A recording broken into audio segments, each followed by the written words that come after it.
Hey guys, tonight we're unearthing a topic so secret, so mysterious, and so outrageously underreported, it could only belong to the hidden world of 1920s, American women's personal happiness. That's right. Tonight, you're not falling asleep to sword fights or pirate misery. No, you're about to drift off to the surprisingly creative, occasionally illegal, and often hilarious world of the secret ways women pleasured themselves in the Roaring Twenties.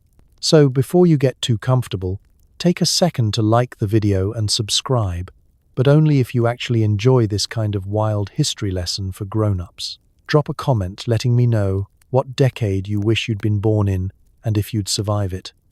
Honestly, it's always midnight somewhere, and there's always someone wide awake wondering if Grandma had a secret flask and a hidden electric appliance.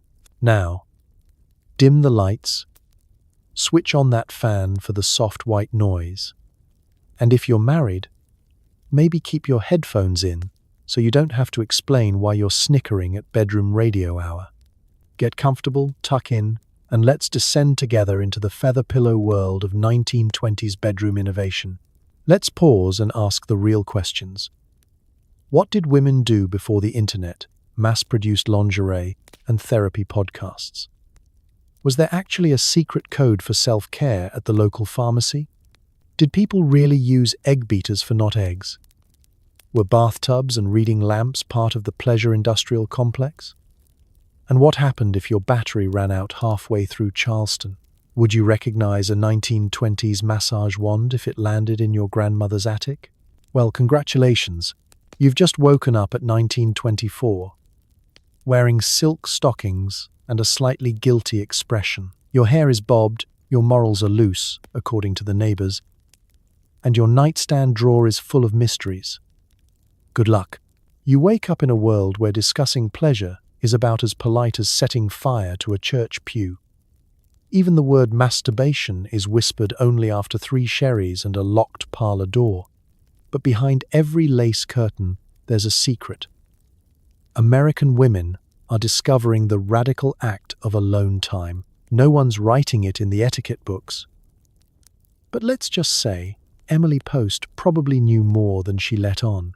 Let's set the scene. It's 1924, and you're supposed to be the picture of feminine grace. Breakfast is grapefruit, your hemline is considered dangerously high, and you know which fork is for fish, but heaven forbid you know your own body. Still, times are changing. The city hums with jazz and car horns. The magazines promise personal fulfillment, and department stores are selling more scented candles than Bibles. But when it comes to pleasure, everyone is playing a very awkward game of charades. You could ask your mother, but the conversation would go so sideways you'd both need smelling salts. You could ask your husband, but he's already fallen asleep with the sports section over his face.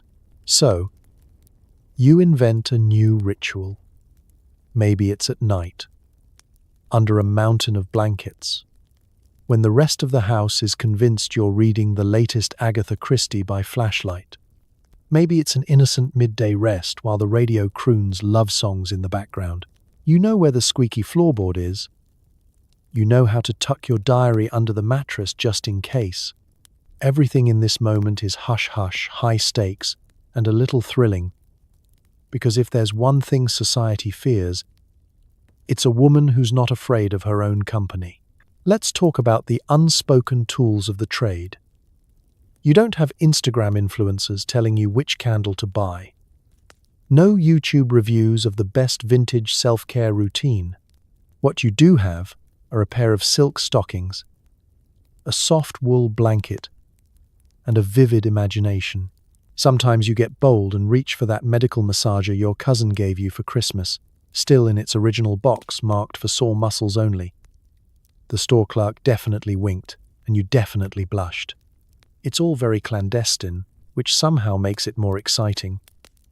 If the neighbors only knew, or maybe they do. The walls are thin, and let's face it, everyone in this building has secrets. Sensory details matter. The lamp is dim, the bed springs creak ominously, and every passing Model T outside is a tiny test of your resolve. The air is tinged with lavender and a hint of mothballs. Your hands move slowly, carefully, like you're defusing a bomb or hiding snacks from a toddler. There's a certain choreography here, one that's been practiced by generations and never mentioned at Sunday brunch. The silence is part of the thrill. Every heartbeat, every rustle of sheets is a tiny rebellion against a world that insists women shouldn't even have knees, let alone nerve endings. Modern comparisons? Try Googling discreet pleasure today and you get same-day shipping. In the 1920s, you'd be lucky if your catalog order didn't arrive with a Bible verse attached. Privacy is a luxury, and guilt comes free with every purchase. Yet here you are, writing your own rules in a world where rules are the only thing anyone seems to have. Your biggest fear isn't being caught in the act. It's the idea that you might not have the courage to claim a single part of your own happiness. And the punchline? For all the fuss, the world doesn't end. The etiquette book doesn't burst into flames. The sky doesn't fall, and the postman doesn't faint at your flushed cheeks. You're still you, just a little lighter, a little brighter, and maybe even ready to face the next tea party with a mysterious smile. Because in the end, the real etiquette crime is pretending that pleasure was ever anything but perfectly, quietly normal. It's Saturday morning. You stroll past the soda fountain, and there it is. The discreet glass case behind the counter, promising relief from hysteria and general fatigue. The pharmacist gives you a look that says, "I won't tell if you don't." Welcome to the golden age of the personal massager, sold under the world's greatest euphemisms. You can feel your cheeks heat up just standing near the display. There's nothing overtly scandalous about it. Just a shiny chrome device, a thick power cord, and a box decorated with illustrations of women smiling beatifically, eyes closed as if they're contemplating the meaning of life, or perhaps a tax deduction.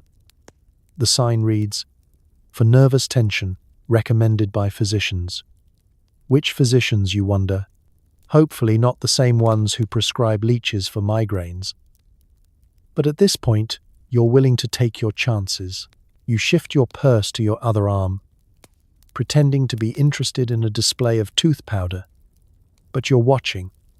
You're always watching. Because everyone in this town knows everyone else, and you'd rather not be seen buying something that vibrates unless you've got a doctor's note, a wedding ring, and a plausible story about muscle cramps from too much gardening. The ritual begins. You cough, make small talk about the weather, and then, casually, as if it's no big deal, you ask the pharmacist about that nervous tension remedy. He nods, lowers his voice, and produces a box from under the counter. He doesn't offer to demonstrate. He doesn't have to. The device comes with a thick instruction pamphlet and the silent understanding that what happens after bedtime stays after bedtime. Money changes hands. The box goes into a plain brown paper bag, the universal sign for nothing to see here. You leave with your purchase and the knowledge that, for at least one evening, you won't need to rest your eyes with a cold compress and a copy of Good Housekeeping. Let's talk about advertising. The 1920s are a golden age for euphemism. Print ads promise that these devices will restore vim and vigor and soothe feminine ailments. There are testimonials from women named Mabel and Gladys who claim to have recovered from the horrors of excessive strain and muscular lethargy. The ads never once mention pleasure, of course. That would be obscene. Instead, it's all about health, science, and the noble pursuit of relaxation. But you're not fooled, and neither is anyone else who's ever spent a sleepless night and wondered if a household appliance might just be the best thing to happen to modern medicine. The massager is heavy, buzzing, and slightly terrifying the first time you plug it in. You read the directions 3 times, just to be sure you're not accidentally opening a portal to another dimension. There's the sound, a low, reassuring hum, just barely audible over the house's creaking, and the distant shouts of children playing stickball. You sit on the edge of the bed, close your eyes and pretend, for just a minute, that you're living in a world where this sort of thing is normal. In a way, you are. Because across town, behind every other lace curtain, other women are doing exactly the same thing. Some call it self-care, some call it therapy, some just call it Saturday. In the end, you tuck the device back in its box and slide it under the bed, next to a stack of mystery novels and a pair of sensible shoes. The next morning, you'll tell yourself it was for your health, and you won't be lying.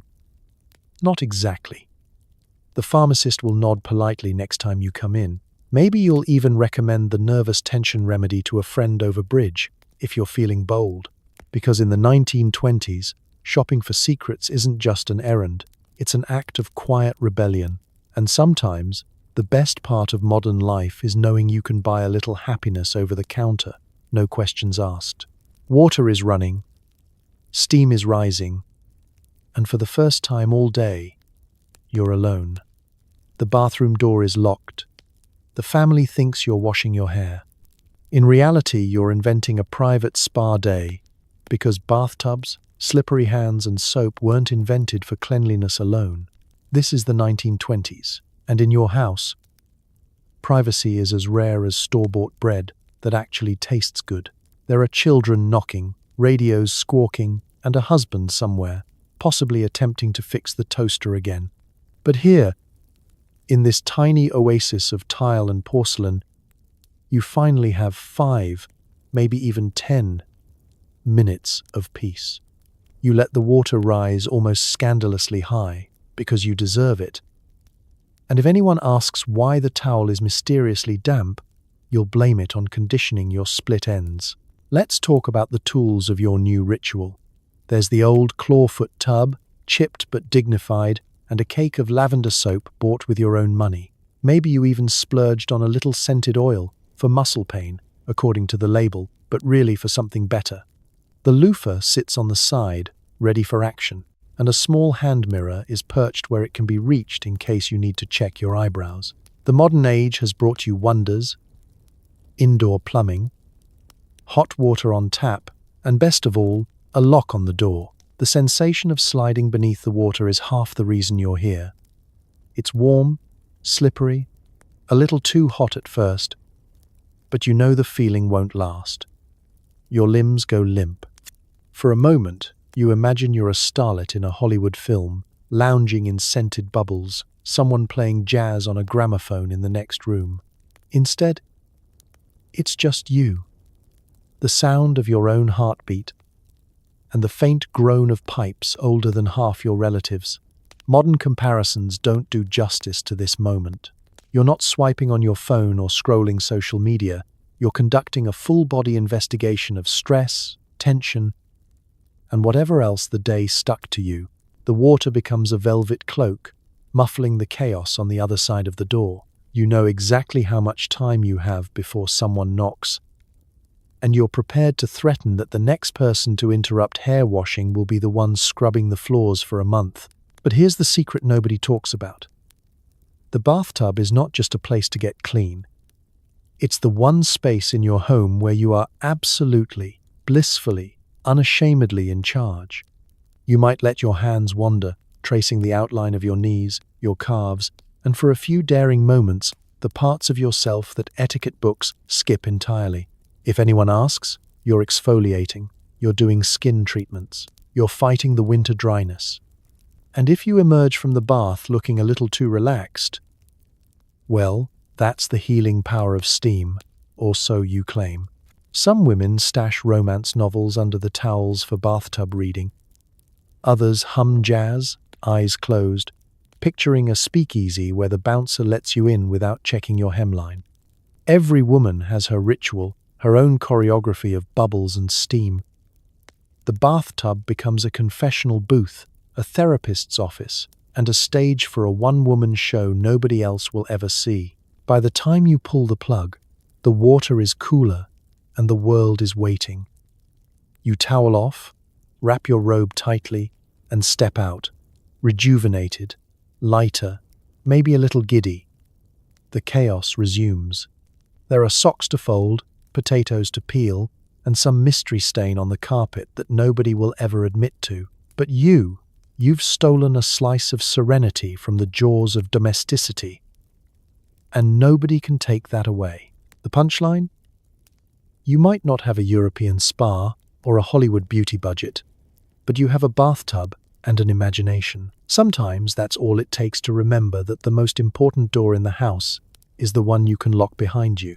You lean in close to the wireless, cheeks flushed as the jazz DJ reads a poem about moonlight caressing the garden.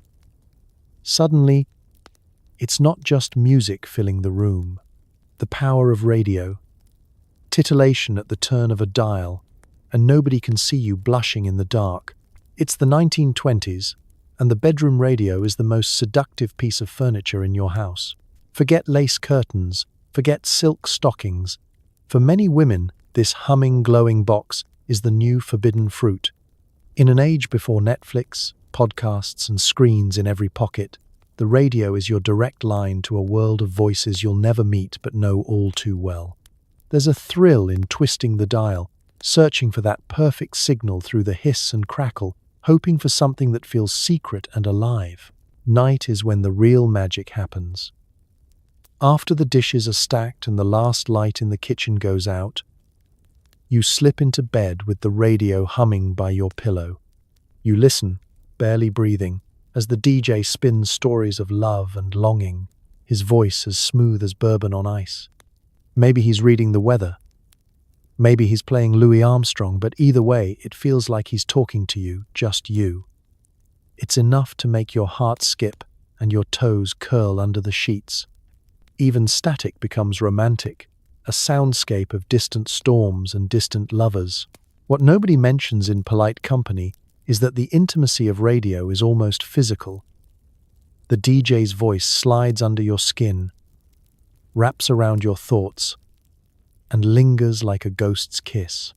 When the host says, "Good evening, beautiful listeners," you know he means everyone, but tonight he means you. Your hands, restless, trace patterns on the pillow or maybe wander somewhere more interesting. It's not scandalous if nobody can see you. And the best part? There's no judge, no audience, no etiquette guide reminding you that ladies don't swoon for strangers with microphones. It's not just the music, though, that helps. Jazz comes rolling out of the speakers, brass and piano, hot as the New Orleans summer.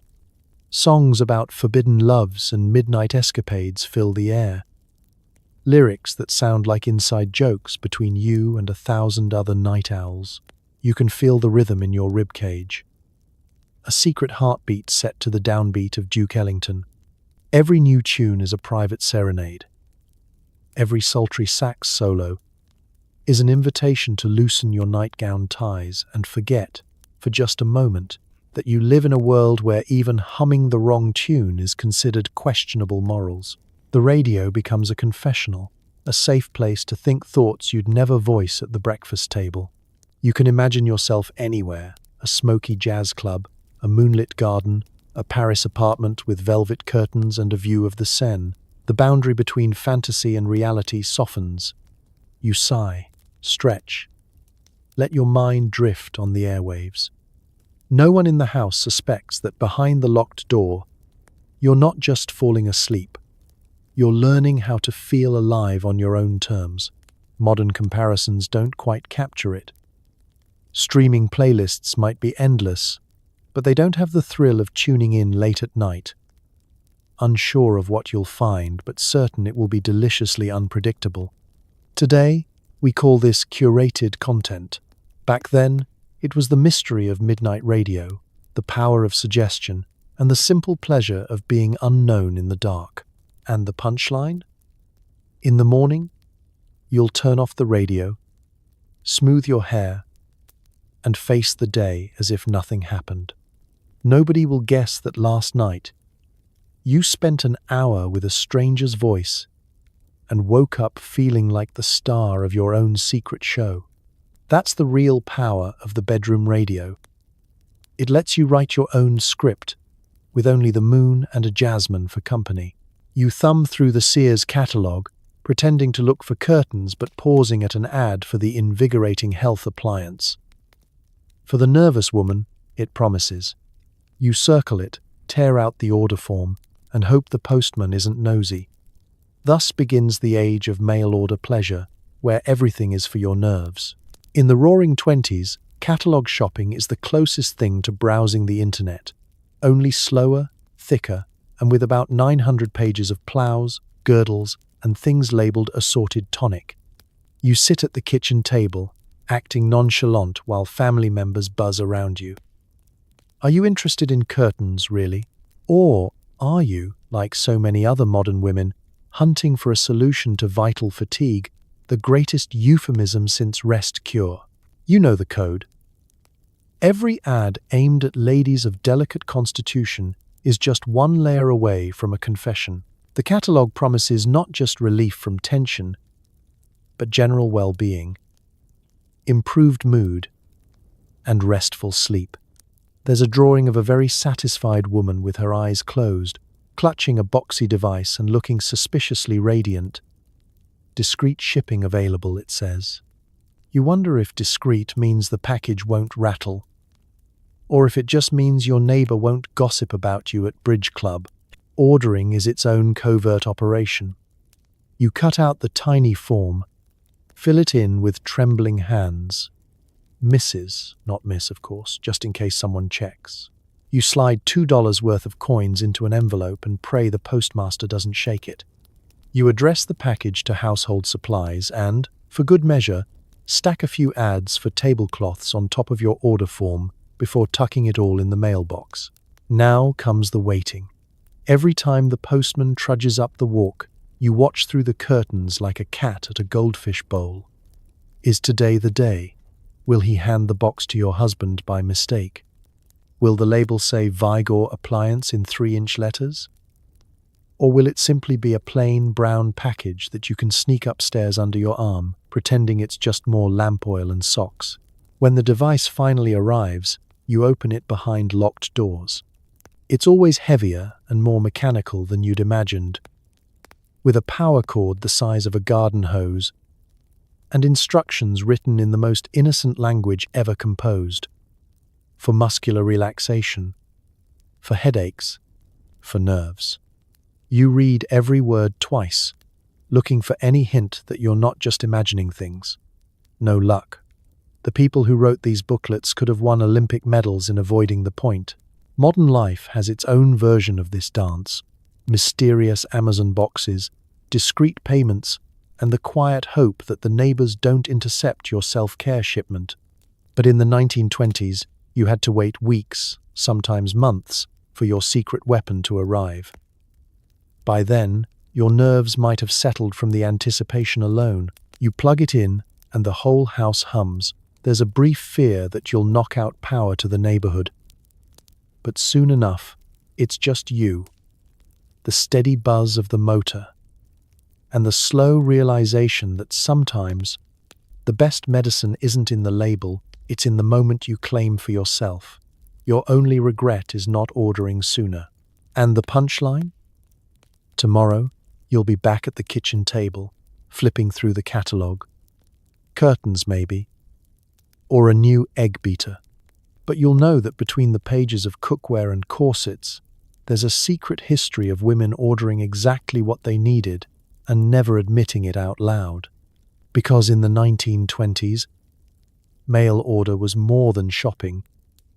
It was a revolution in a brown paper package, with just enough plausible deniability to keep the world guessing. You lock the bedroom door, crank up the Victrola, and let loose with dance moves that would scandalize your Sunday school teacher. Is it exercise? Is it a ritual? Maybe both. All you know is Charlestoning by yourself leaves you feeling a lot more relaxed than before. The record spins, scratchy and bold, a trumpet blaring through the dusty speaker like it knows all your secrets. Outside your door, the world expects you to be polite, practical, and possibly ironing someone else's pants. But in here, you're a woman possessed by rhythm, by rebellion, and by the sweet, sweaty joy of shaking what the good Lord gave you without a chaperone wagging a finger. Your heels kick higher than they should. Your hair is bobbed, bouncing like it's got its own opinions, and your silk slip has slid slightly off one shoulder, But who's judging? Not you. The mirror might be, a little, but it's probably jealous. This is your speakeasy, your dance floor, your moment of sweaty defiance in a world that still thinks women shouldn't have knees, let alone swing them to the beat of a hot clarinet solo. And no, you didn't go to finishing school to learn how to do this. You learned by watching, by sneaking peeks through club windows, or copying the girl with the sharp bob and unapologetic hips who always gets too many stares at the department store. The Charleston, the shimmy, the black bottom. Each step a middle finger to the people still clinging to corsets and cucumber sandwiches. Let's talk about the music. The jazz is loud, brassy, and borderline criminal. Louis Armstrong, Bessie Smith, Fats Waller. They're not just musicians, they're conspirators. Each horn riff dares you to move faster, to forget your ladylike posture and flail like your sanity depends on it. Because maybe it does. You're not just dancing, you're exercising anxiety, frustration, and whatever that weird thing your boss said at work yesterday was supposed to mean. Sweat beads at your temples, your legs ache in the best possible way, and the carpet is probably not thrilled. But who cares? This is your rebellion. No jazz club, no flask in your garter, just you, the rhythm, and a locked door between you and everyone else's expectations. Your body becomes an instrument. Your breath matches the beat. Your heartbeat replaces the drumline. Modern people do yoga for this. They go to SoulCycle and call it cardiotherapy. But you've got a Victrola, a small patch of floor, and a very forgiving neighbor downstairs, hopefully.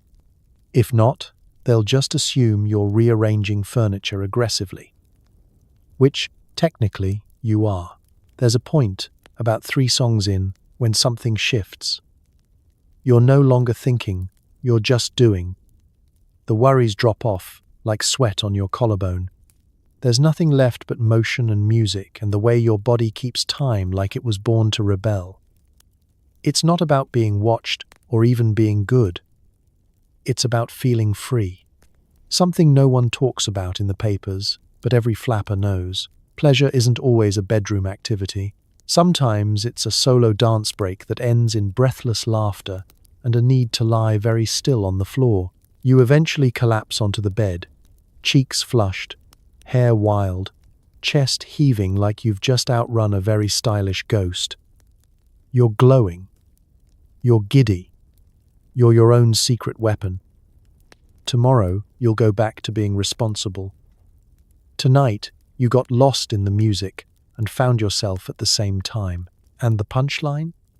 No one will ever suspect what happened in your bedroom tonight. They'll assume you fell asleep early or were organizing your dresser drawers. But you'll know better. You didn't just dance. You rewrote the rules one joyful stomp at a time. You run your hands over the smooth silk of your brand new stockings, feeling like a movie star or a glamorous spy. In an age before push-up bras and spandex, fabric was its own forbidden thrill. Welcome to the tactile world of 1920s lingerie, where every button and garter is a small act of rebellion. Because, let's be honest, lingerie back then wasn't practical. It wasn't stretchy. It wasn't even easy to get into, and it certainly didn't come with a return policy.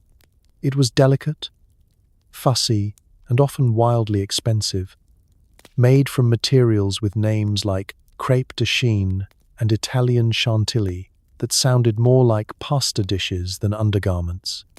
But that was the point. You didn't wear lingerie because you had to. You wore it because you chose to. And in the 1920s, that choice said something scandalously personal. I know what I like. You weren't buying these things for anyone else.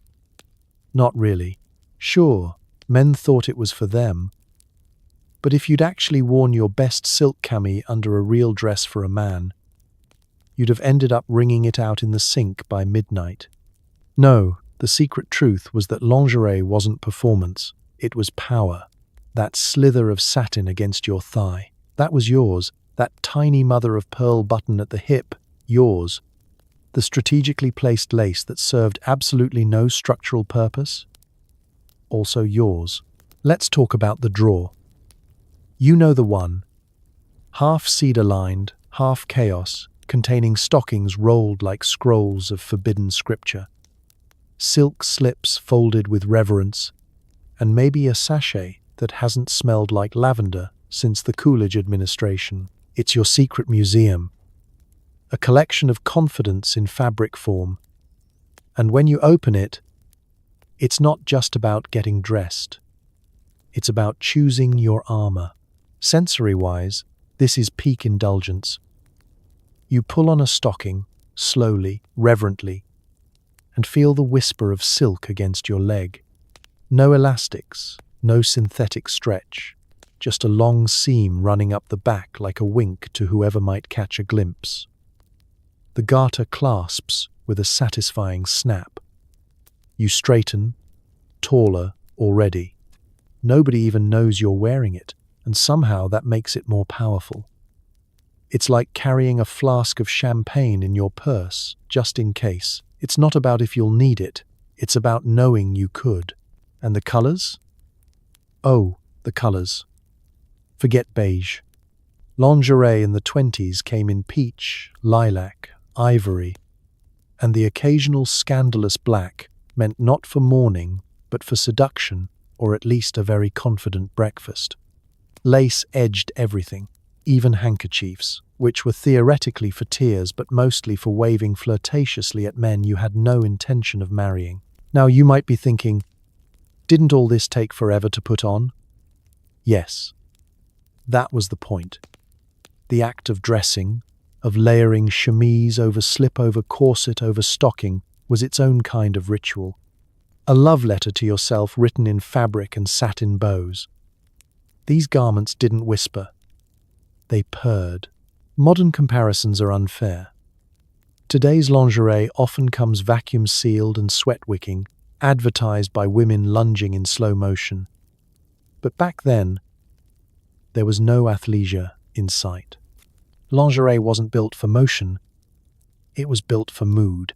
Movement was secondary. Feeling like $1,000,000 while standing still? That was the whole goal. And the punchline? You wore your most beautiful pieces on your most ordinary days, because you knew that sensuality didn't start in the bedroom. It started when you got dressed, alone, humming softly, surrounded by fabric that said, "Yes, I am dramatic, and no, I will not apologize." So you adjust the strap on your slip, pat down your curls, and step into the world with a smile. Nobody knows what's under your dress, but you do. And that, darling, is the real secret. The doctor says you're suffering from nervous tension. The cure?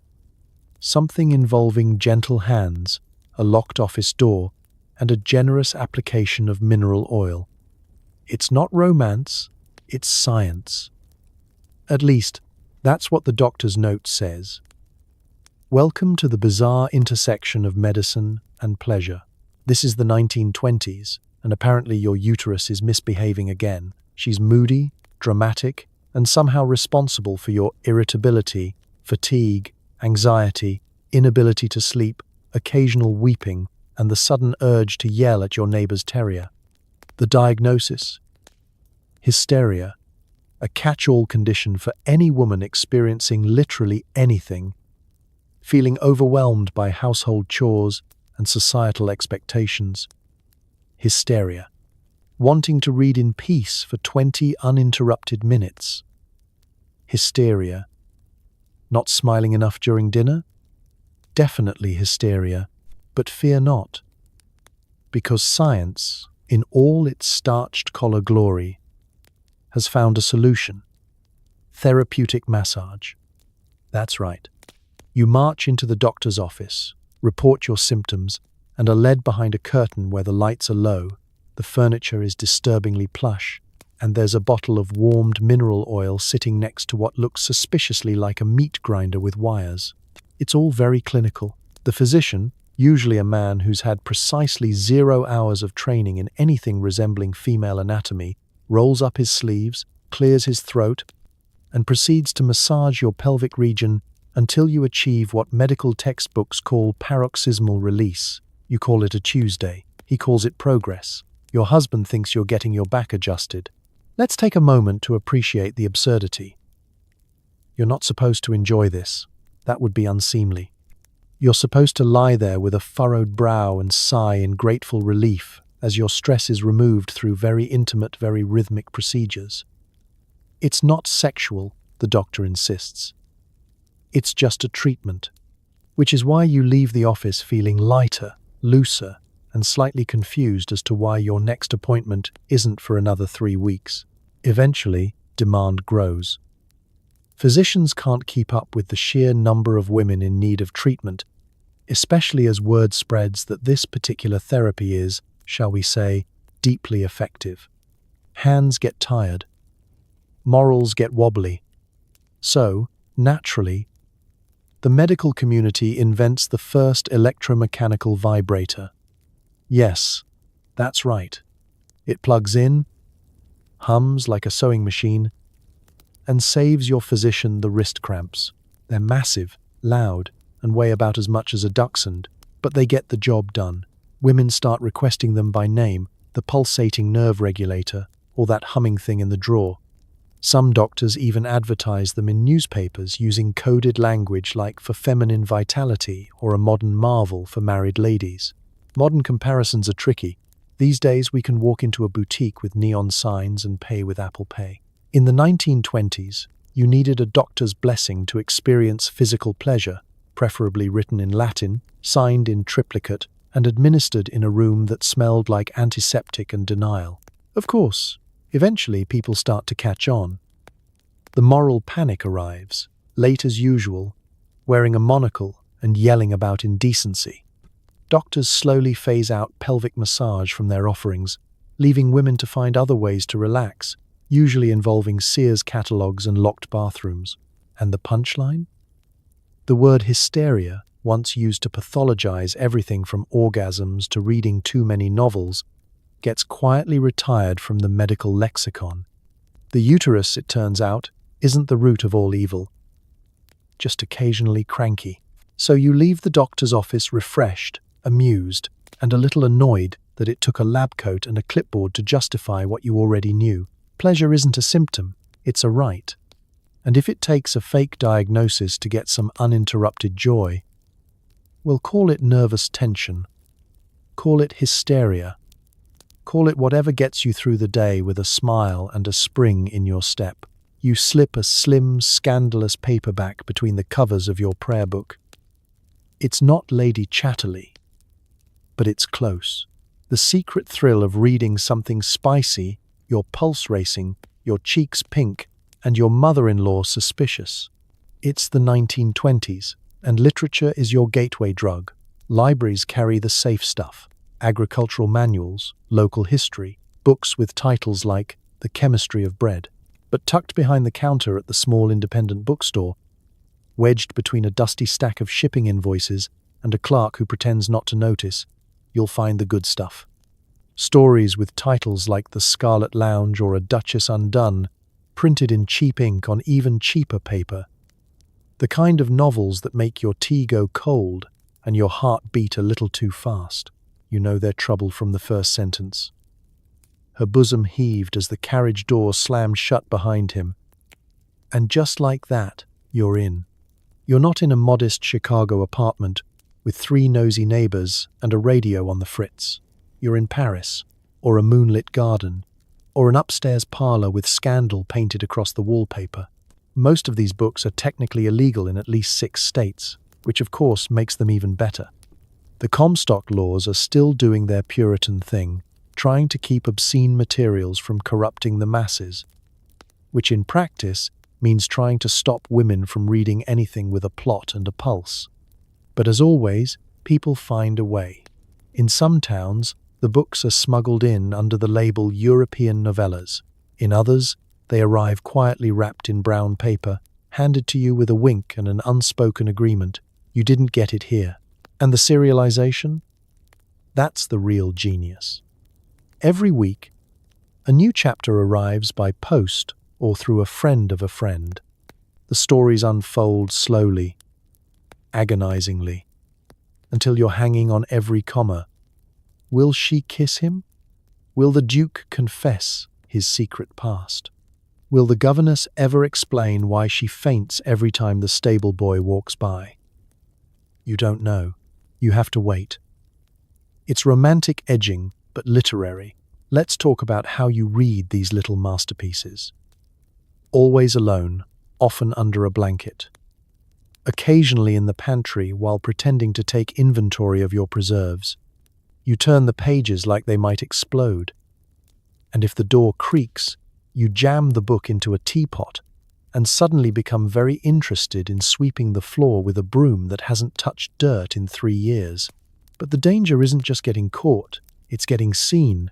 Someone noticing the sparkle in your eyes, the way you look slightly dazed at breakfast, the not-so-innocent smirk when someone mentions horseback riding. You're not just reading for entertainment. You're reading to reclaim a part of yourself that's constantly being ironed flat by propriety and daily chores. These books aren't trash, they're treasure maps, and they weren't even subtle. Descriptions like her breath, hitched as his gloved hand found the small of her back, were as good as neon signs in the dark. If you read between the lines, and let's be honest, you always read between the lines, you could feel the heat radiating off the page. No illustrations needed, just suggestion, tension, and enough euphemisms to make a nun drop her rosary. Modern comparisons? Forget streaming services and 800-page fantasy epics with spicy content warnings. In the 1920s, a 92-cent paperback with bad grammar and a heroine named Celeste could change your entire week. And the punchline? You'll lend it to a friend, wrapped in a tea towel, passed hand to hand like contraband. She'll read it in her laundry room. Then you'll whisper about it at bridge club, pretending to discuss soufflé techniques while quietly debating who Lord D really reminded you of. Because sometimes the most powerful pleasure doesn't come from action, it comes from anticipation. And in a world determined to keep women from their own stories, turning the page becomes the most delicious rebellion of all. The house is freezing, but under the covers you're toasty and humming, literally. Early electric blankets and therapeutic devices promised relaxation, sleep, and sometimes a little more. As long as the wiring held out, so did your good mood. It's 1931. Your bedroom is a glacial tundra. Your radiator hisses like a judgmental snake, and your hot water bottle has already gone cold. But you're buried under 3 quilts, plugged into something labeled therapeutic by a company that also makes toasters. The catalog says this blanket will stimulate circulation, improve sleep, and enhance feminine vitality, which sounds suspiciously like a bedtime buzz with plausible deniability. The electric blanket is a marvel of modern invention, and also a minor fire hazard. It hums gently when it works, buzzes aggressively when it doesn't, and occasionally smells like scorched flannel. But it is warm, and that's more than you can say for the rest of the house. Your nightly ritual involves flipping a switch, crossing your fingers, and crawling into bed with a bravery usually reserved for soldiers and early astronauts. Let's talk about the other gadgets, because the electric blanket is just the beginning. There are muscle relaxers, nerve pads, stimulating belts, and a vibrating cushion known only as the slumberette. Each one promises a better night's rest, radiant skin, and vaguely improved moods, without once explaining how exactly it accomplishes any of this. You plug them in next to your reading lamp and pray the circuit doesn't blow the entire street. Modern wellness influencers have nothing on this era. Imagine Gwyneth Paltrow crossed with a Sears repairman.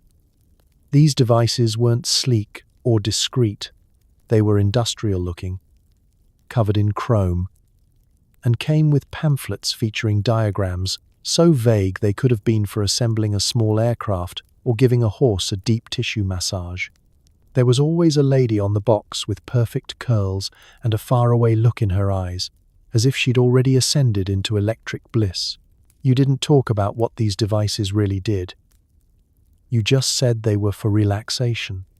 And nobody asked too many questions, because everyone had one, quietly stashed in the linen closet, coiled like a mechanical secret. The best ones made just enough noise to cover a soft sigh. The worst ones sounded like an angry lawnmower and had to be wrapped in 2 towels to avoid raising suspicions. The sensations were unique. A little zap here, a pleasant buzz there. It was like being gently electrocuted by someone who cared. Some nights, you'd fall asleep in the warmest, loosest state of mind imaginable, your nerves singing lullabies to each other.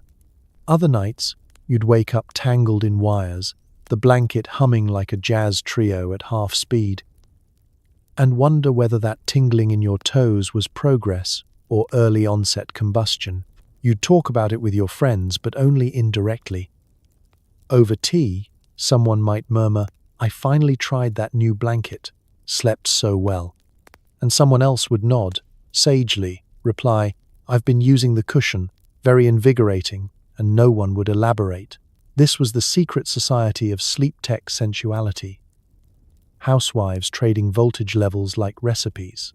Compared to today's sleek white noise machines and sleep apps, these devices were loud, clunky, and deeply suspicious. But they worked, maybe not medically, maybe not scientifically, but emotionally, absolutely. They were part comfort, part curiosity, and just enough titillation to make bedtime your favorite part of the day. And the punchline? These so-called therapeutic devices might not have cured your nerves, your stress, or your allegedly misaligned spine, but they did make going to bed feel like checking into a private hotel for one, with built-in room service that buzzed, because sometimes the greatest luxury isn't safety. It's slipping beneath the covers, flipping a switch, and letting the future gently vibrate you into sleep. You tell your friends you're off for a Swedish massage. They nod knowingly. Behind a beaded curtain, there's no need to explain why you're suddenly more relaxed, or why you tipped so generously. It's wellness, darling. Just wellness. It's the 1930s, and the line between legitimate health spa and massage parlor is blurrier than your cousin Lillian after her second sherry. These parlors popped up in big cities, sandwiched between cigar shops and milliners, usually with names like Thermo Vita Health Studio or Madame Renee's European Beauty Retreat. They promised circulation, detoxification, and muscular rejuvenation, and if you read between the lines, they offered something a bit more invigorating. From the outside, everything appears proper. There's a modest sign, a bell that jingles as you enter, and a receptionist who pretends she has no idea what you're here for. The lights are low, the music is soft, and a bowl of mints sits next to a potted fern that has definitely seen better days. You fill out a form that asks if you've ever experienced tension in the limbs and persistent stress in the lower back. You check yes to both. Everyone checks yes. Then comes the back room. Through the beaded curtain, because there is always a beaded curtain, you enter a world of soft lighting, thicker than necessary towels, and vaguely European furniture. There's always a woman named Helga or Claudette, whose accent may or may not be real, who welcomes you like an old friend and immediately starts heating the mineral oil. The massage begins innocently enough. Kneading, pressing, the occasional suggestion that your spine is too American. You nod. You agree. You have no idea what that means. Somewhere between the shoulder rub and the peppermint-scented steam towels, your muscles go from tense to liquid. It's not quite medical. It's not quite mystical. It's something in between, a sensory loophole in the puritanical fabric of the times. Let's talk about the marketing. Newspapers won't run the word pleasure, so the ads focus on well-being, vital force, and enhanced female tranquility. They come with stock images of women reclining on fainting couches, draped in gauze and bliss. The fine print says licensed practitioners. Nobody asks who issued the license. Probably no one. Possibly a guy named Herb. And make no mistake, these places are busy. Women arrive in droves, clutching their purses and alibis, their housewives, debutantes, and occasionally someone's aunt who's just getting her ankles realigned. You wait your turn, flipping through a magazine with one eye on the clock, wondering if they'll offer you the deluxe treatment, whatever that means. You don't ask. You just tip extra and smile like someone who's had her chakras balanced into next week. Modern comparisons fall short. Today, we have day spas with whale music and cucumber water. But those are practically medical clinics compared to the wink and nod operations of the past. These places had no branded robes or loyalty punch cards. They had velvet curtains, a rotary fan in the corner, and a treatment menu that changed depending on who was asking. You never talked about what actually happened behind the curtain. You just returned home looser, glowier, and with a suspicious skip in your step. When your neighbor asked how the Swedish massage was, you'd say, "Oh, very therapeutic," while thinking about how you nearly floated off the table during the final 15 minutes of lymphatic drainage. And the punchline? Nobody was fooled. Not really. But in a world where women weren't supposed to want anything beyond wrinkle cream and a new apron, the massage parlor offered a perfectly plausible cover story. A secret space, wrapped in steam and lavender oil, where you could reclaim a bit of your body and leave with a smile that said nothing and everything at once. Because in the end, wellness is what you say it is. Especially when it comes with tip envelopes and velvet wallpaper. You lie on a plush couch, talking about your childhood. The therapist asks about dreams and repressed desires. Suddenly, you realize introspection isn't just about thinking. It's a license to explore everything. Freud would be proud, if not slightly scandalized. It's the 1920s, and psychoanalysis is all the rage among the affluent and the anxious. You're not just having feelings anymore, you're analyzing them, cataloging them, and giving them German names. Emotions are no longer something to suppress at dinner parties. Now, they're symptoms. They're fascinating. They're your new hobby. You don't just cry in therapy. You investigate the crying. Is it about your father, your childhood dog? That time in boarding school when a classmate stole your hair ribbon and your dignity in the same day? Who's to say? Freud certainly had a theory, and it probably involved your mother and a disturbing number of cigars. Your sessions begin simply enough. A couch. A therapist. Usually a man with a beard, and either too much or not enough eye contact. He nods, occasionally scribbles something down, and asks questions like, "How did that make you feel? And did your dream involve water?" You quickly learn that water means sex. Doors means sex. Stairs? Also sex. And if your dream includes an elevator and a shoe, well, buckle up. Let's talk about dreams. Every single one is up for interpretation. That nightmare where you're being chased through a library, repressed guilt.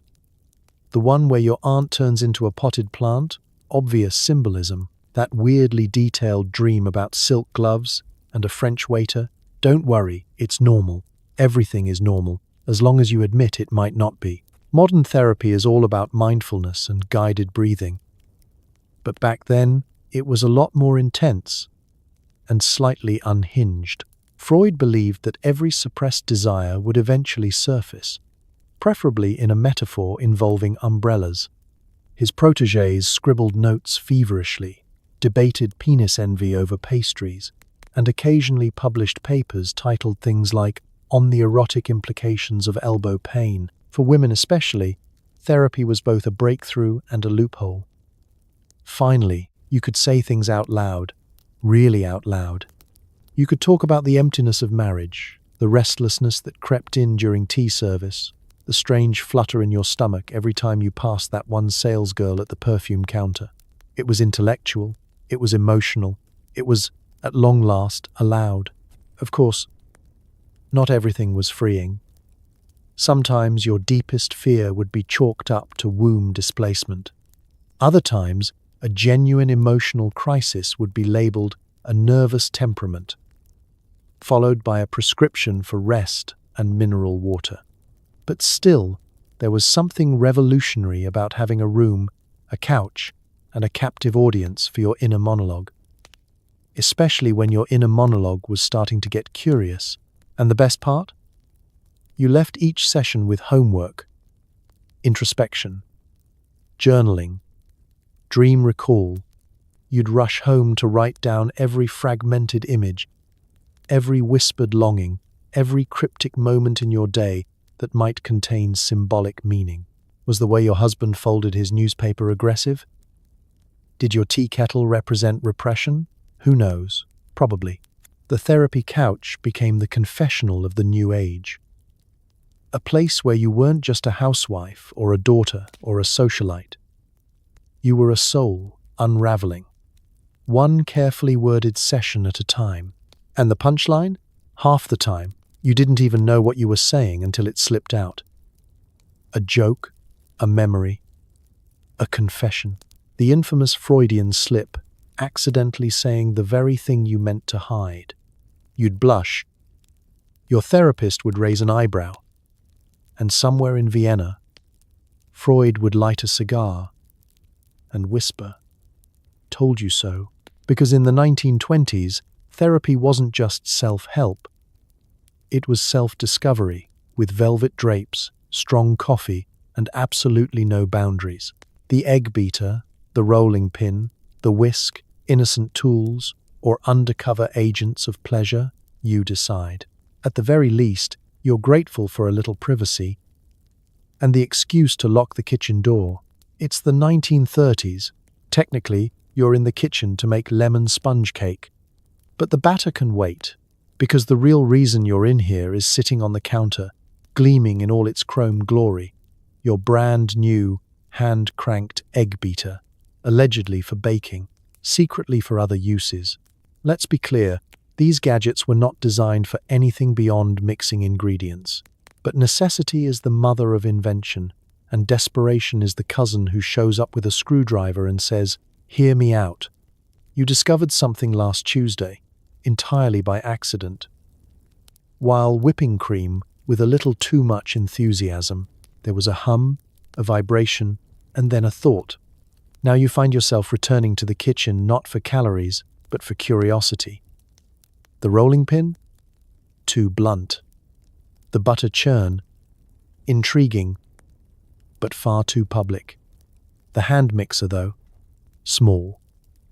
Discreet. Easy to test for speed settings. And if someone knocks on the door, you can simply shout, "Trying a new recipe," and they'll leave you in peace. Nobody questions kitchen work. It's the perfect cover. You rearrange the kitchen drawers like a spy setting a trap. One drawer for actual cooking tools, another for experimental equipment. Your apron stays on, your lipstick is smudged, and your hair looks like it's been through a wind tunnel by the time you're done.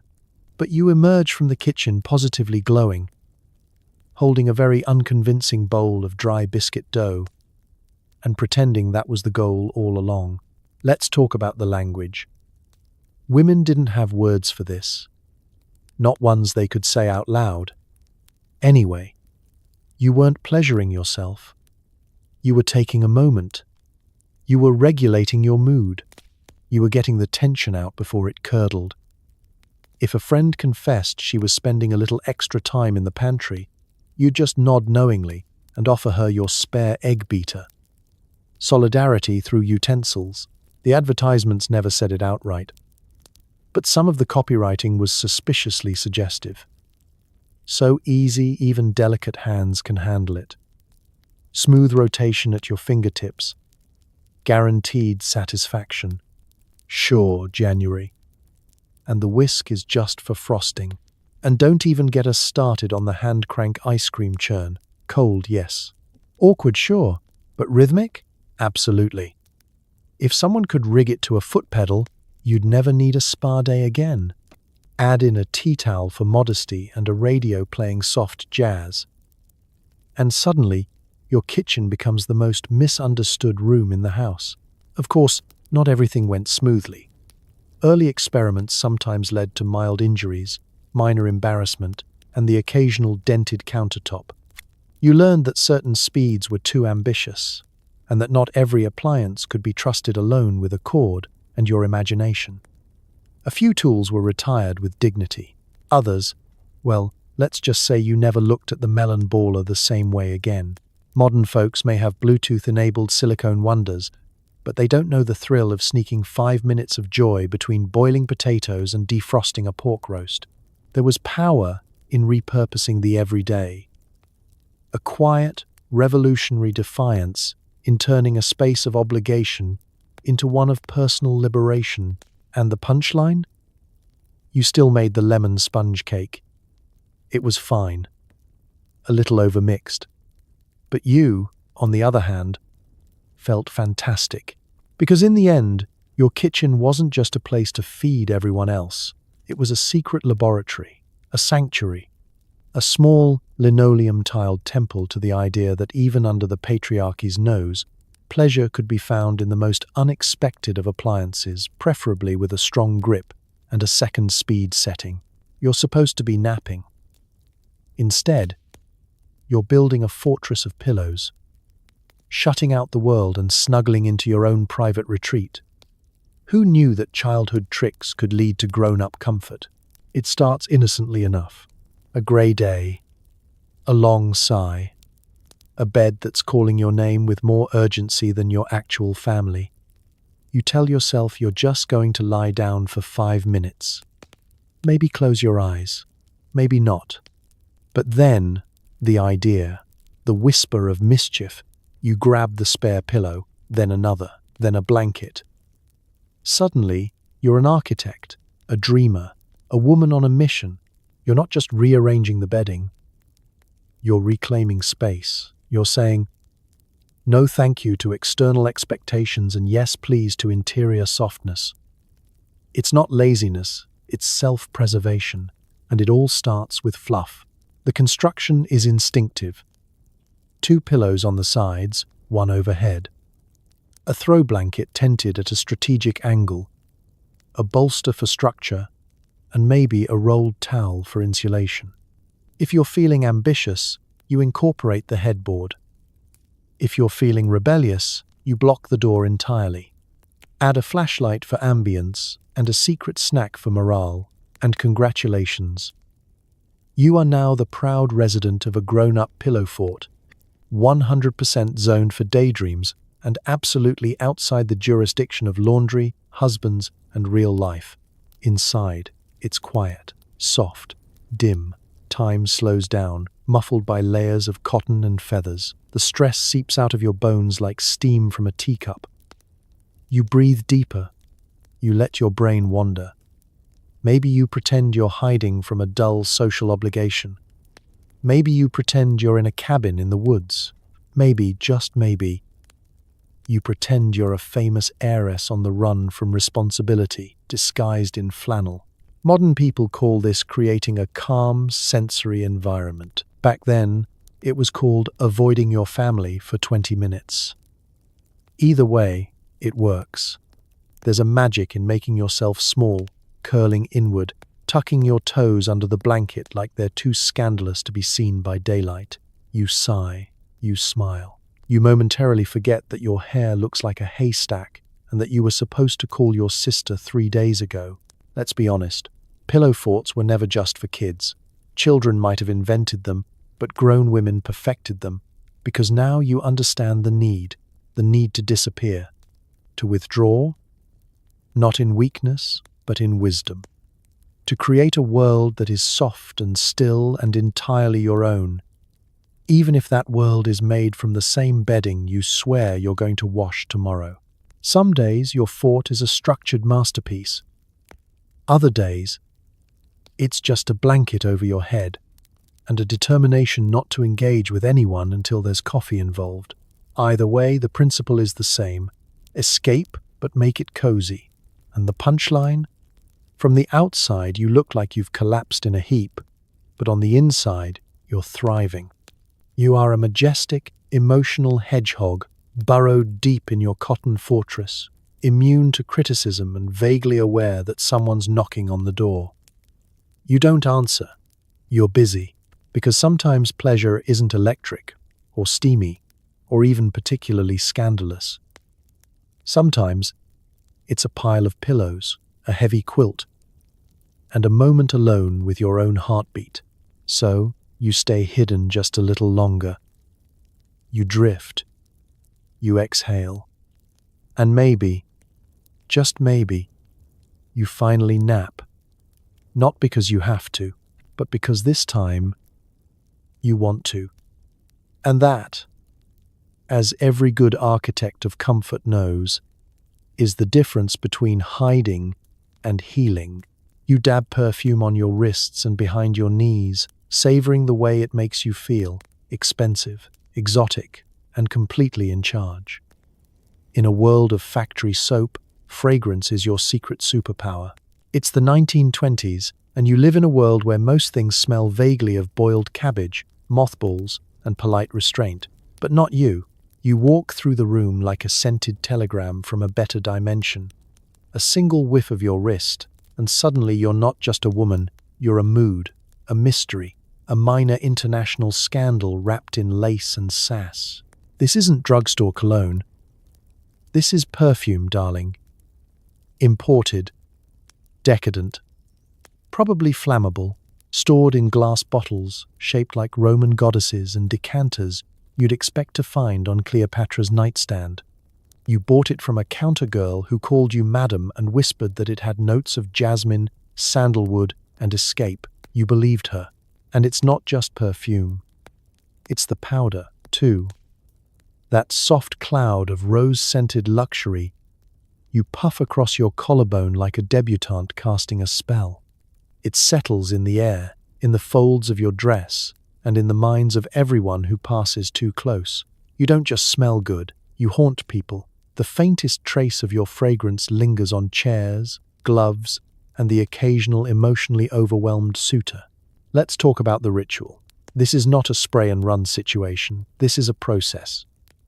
You sit at your vanity, brushed nickel, 3 mirrors, 1 loose screw, and begin the ceremony. Dab the wrists, behind the ears, the base of the throat, behind the knees for good measure. Some whisper of you should always arrive 5 seconds before you do. If the scent doesn't trail behind you like gossip on silk heels, you haven't used enough. Modern perfume counters offer clean scents with words like cotton and fresh rain. But back then? Oh no. Perfume names were events. Evening in Paris. Taboo. Shalimar.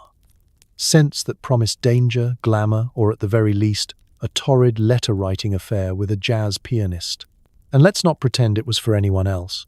Sure, your husband might sniff the air and mutter something approving, but he couldn't name the perfume if his life depended on it. You wore it for you. For that extra burst of confidence while hosting bridge. For the courage to walk into a room where everyone knows you just burned the roast, but refuses to say so. For the sheer joy of smelling like something that would get banned in 4 counties if applied too liberally. Of course, not everyone approved. Aunt Mildred said perfume was for actresses and European types. But that only made it better, because every spritz was a rebellion. A reminder that you are not a wallpaper person. You are not a bland, practical, soap-only kind of woman. You are daring. You are fragrant. You are absolutely going to overdo it and enjoy every second. And the punchline? You carry a tiny glass vial in your purse, just in case. A secret reserve. One quick dab in the powder room and suddenly you're revived, like a phoenix with a very expensive scent profile. The world is exhausting, but at least you smell incredible. Because sometimes, pleasure is velvet. Sometimes it's silk. But sometimes, it's invisible, carried on the air, pressed into your pulse points. A trail of sandalwood and defiance that says, I am here, I am fabulous, and yes, my perfume has opinions. You may not be able to change the world, but you can make sure it remembers how you smelled. You peel a banana with more ceremony than necessary, feeling a rush of mischief. Oranges, figs, and every forbidden fruit become part of your private comedy routine. Sometimes a cigar is just a cigar, but sometimes it isn't. It's the 1930s, and your pantry has become something of a flirt. You reach for a peach and suddenly feel like you need to dim the lights. The grocery list includes grapefruit, but you write it in pencil, just in case. You unwrap a fig with the care of someone handling live ammunition, because let's face it, these fruits aren't just snacks. They're symbols. Delicious, juicy, innuendo-laden symbols. You didn't mean for the banana to feel provocative. It's just breakfast. But the slow peel, the deliberate bite, the soft give beneath your teeth, it all feels vaguely illegal. You eat it with the subtle body language of someone trying not to perform a cabaret act in the kitchen. And if anyone walks in while you're mid-bite, you panic, drop it, and suddenly pretend you were looking for salt. Let's talk about oranges. They're sticky, fragrant, and utterly decadent. You don't just eat an orange, you experience it. The peeling takes effort, nails digging into dimpled skin, juice misting the air like citrus perfume. The segments pull apart with a satisfying pop. You eat them slowly, thoughtfully. Somewhere in your brain, a sultry saxophone starts playing. You do not invite commentary. You are communing with nature's most sensual wedge. And figs. Figs are practically literature. They don't just look suggestive, they are suggestive.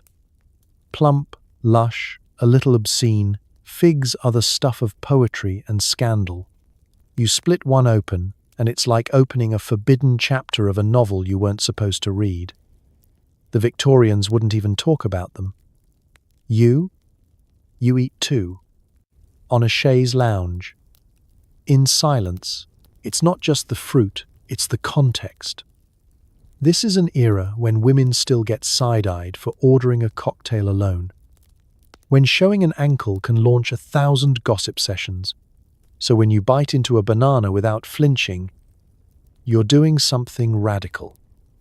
You're owning the moment, the pleasure, the fruit. Modern life has taken the magic out of snacks. Today, everything is pre-cut, pre-washed, portion-controlled, and sold in a plastic tub with calorie counts. But in your era, a pear is an adventure, a plum is a risk, and a mango? Don't even get started. You'd need a towel, a locked door, and plausible deniability. Let's not forget the concerned advice. Women's magazines warn against overripe indulgence. Doctors talk about overstimulating the senses with sugar and tropical imports. You're told to chew slowly, avoid gluttony, and remember your delicate constitution. But you know the truth. They're not afraid of the sugar. They're afraid of you enjoying it. So you lean into it. You arrange grapes in a cut crystal bowl. You eat them one by one, like a minor empress. You drizzle honey on sliced peaches and call it medicine. You snack in silk for no reason. You make eye contact with no one. And the punchline? You're not trying to make a statement. You're just hungry. But somewhere deep inside, you do know that every luscious bite is also a tiny act of rebellion. Because in a world where women were told to be quiet, restrained, and powdered, you chose to be juicy. So you keep snacking. You lick your fingers. You let the juice run down your chin. You laugh when no one's around. Because fruit isn't forbidden, it's just misunderstood. And sometimes, the kitchen is the stage, the banana is the prop, and the audience is just your reflection in the toaster grinning. You slip out after midnight, heading to a smoky jazz club where the music is loud and the company is questionable. It's a heady mix of gin, laughter, and the freedom to let loose. No husband, no curfew, no questions asked. The door is unmarked. Just a plain brick wall and a man in a hat who nods once when you give the password. Inside, the world shifts. You've stepped out of your prim, sensible life and into something far wilder. A world of piano keys, crushed velvet, and cocktails with names that suggest danger and poor decisions. It's not legal. That's half the fun. The room smells like tobacco, perfume, and risk. A trumpet wails in the corner, slicing through the chatter. You slide into a booth with cracked red leather and order something the bartender calls midnight mercy. It arrives in a coupe glass, garnished with a single cherry that looks like it has stories of its own. This is where the night owls come alive. Flappers in scandalous dresses, hemmed just below scandal and just above respectability. Men with slicked hair and questionable intentions. Artists, dancers, philosophers, and the occasional off-duty librarian all swirl together in a bourbon-soaked blur. Everyone's got secrets. Everyone's pretending they don't. And you're radiant. Hair pinned just right, heels clicking like punctuation marks as you walk to the bar. You're not someone's wife here. You're not someone's mother or daughter or perfectly behaved neighbor. You're a mystery. A woman who knows the lyrics to every jazz standard and isn't afraid to sing under her breath with a gin smile. Let's talk about the music. The band is half drunk and entirely brilliant. A saxophone solo climbs up your spine and settles somewhere near your collarbone. The rhythm pulses through the floorboards and into your bloodstream. The bass thumps like a second heartbeat. You sway, you laugh. You maybe dance with someone you met 12 seconds ago whose only credential is that they know how to lead. This is joy on the edge. Every drink tastes like rebellion. Every joke feels like a little protest. And every time the lights dim and the music surges, you think, I could live here, in this moment. In this melody, the law says the place shouldn't exist.